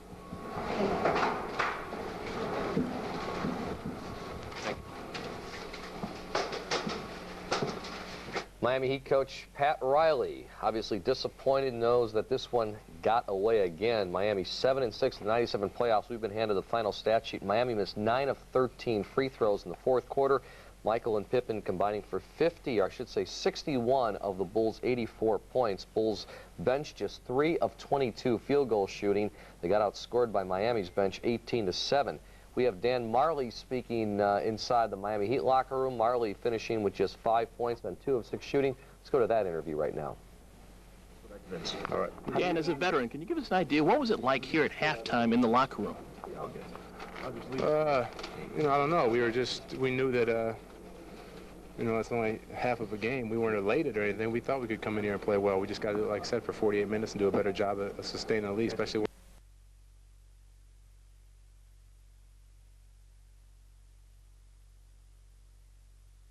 to exactly the right pair of shoes. It's uncanny. Rematch next break? I'm there. Get it right at Foot Locker, where it all begins.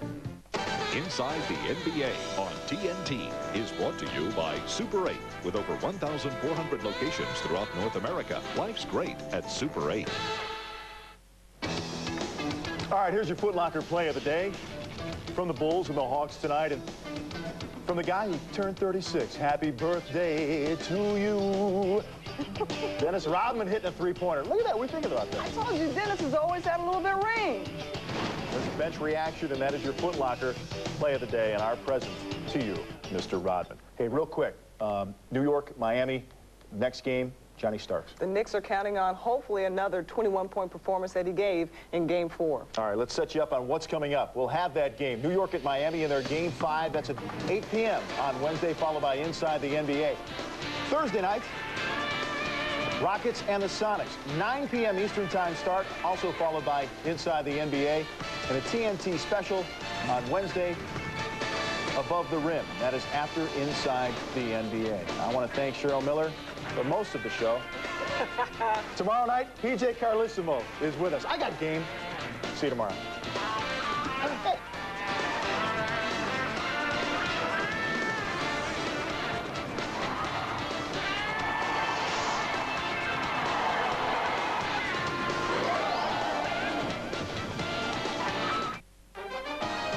The preceding has been an exclusive presentation of Turner Sports.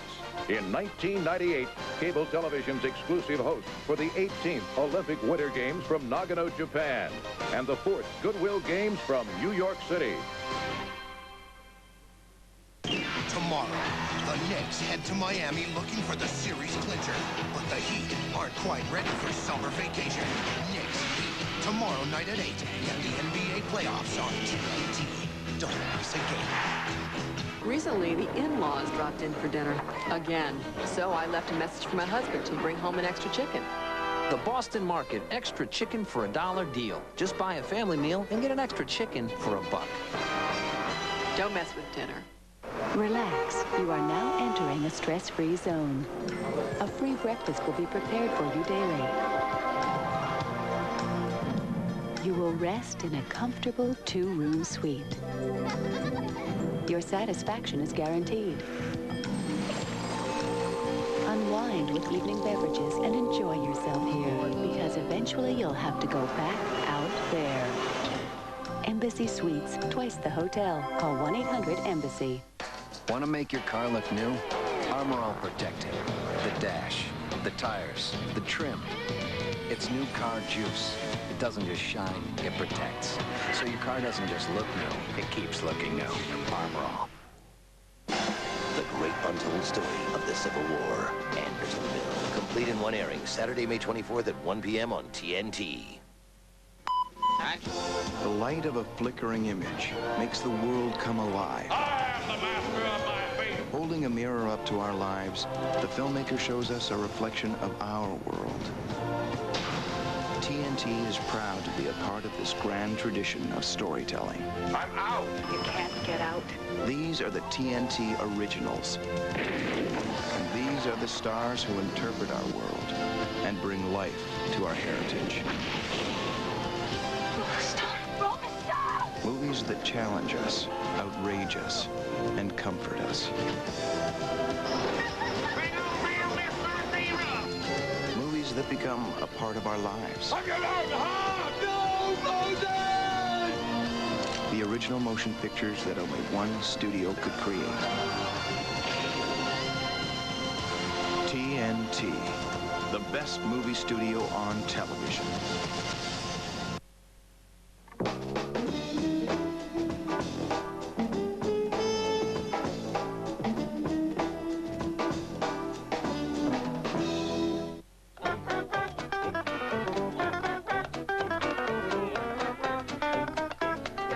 Happy birthday to Harvey Keitel from your friends at TNT.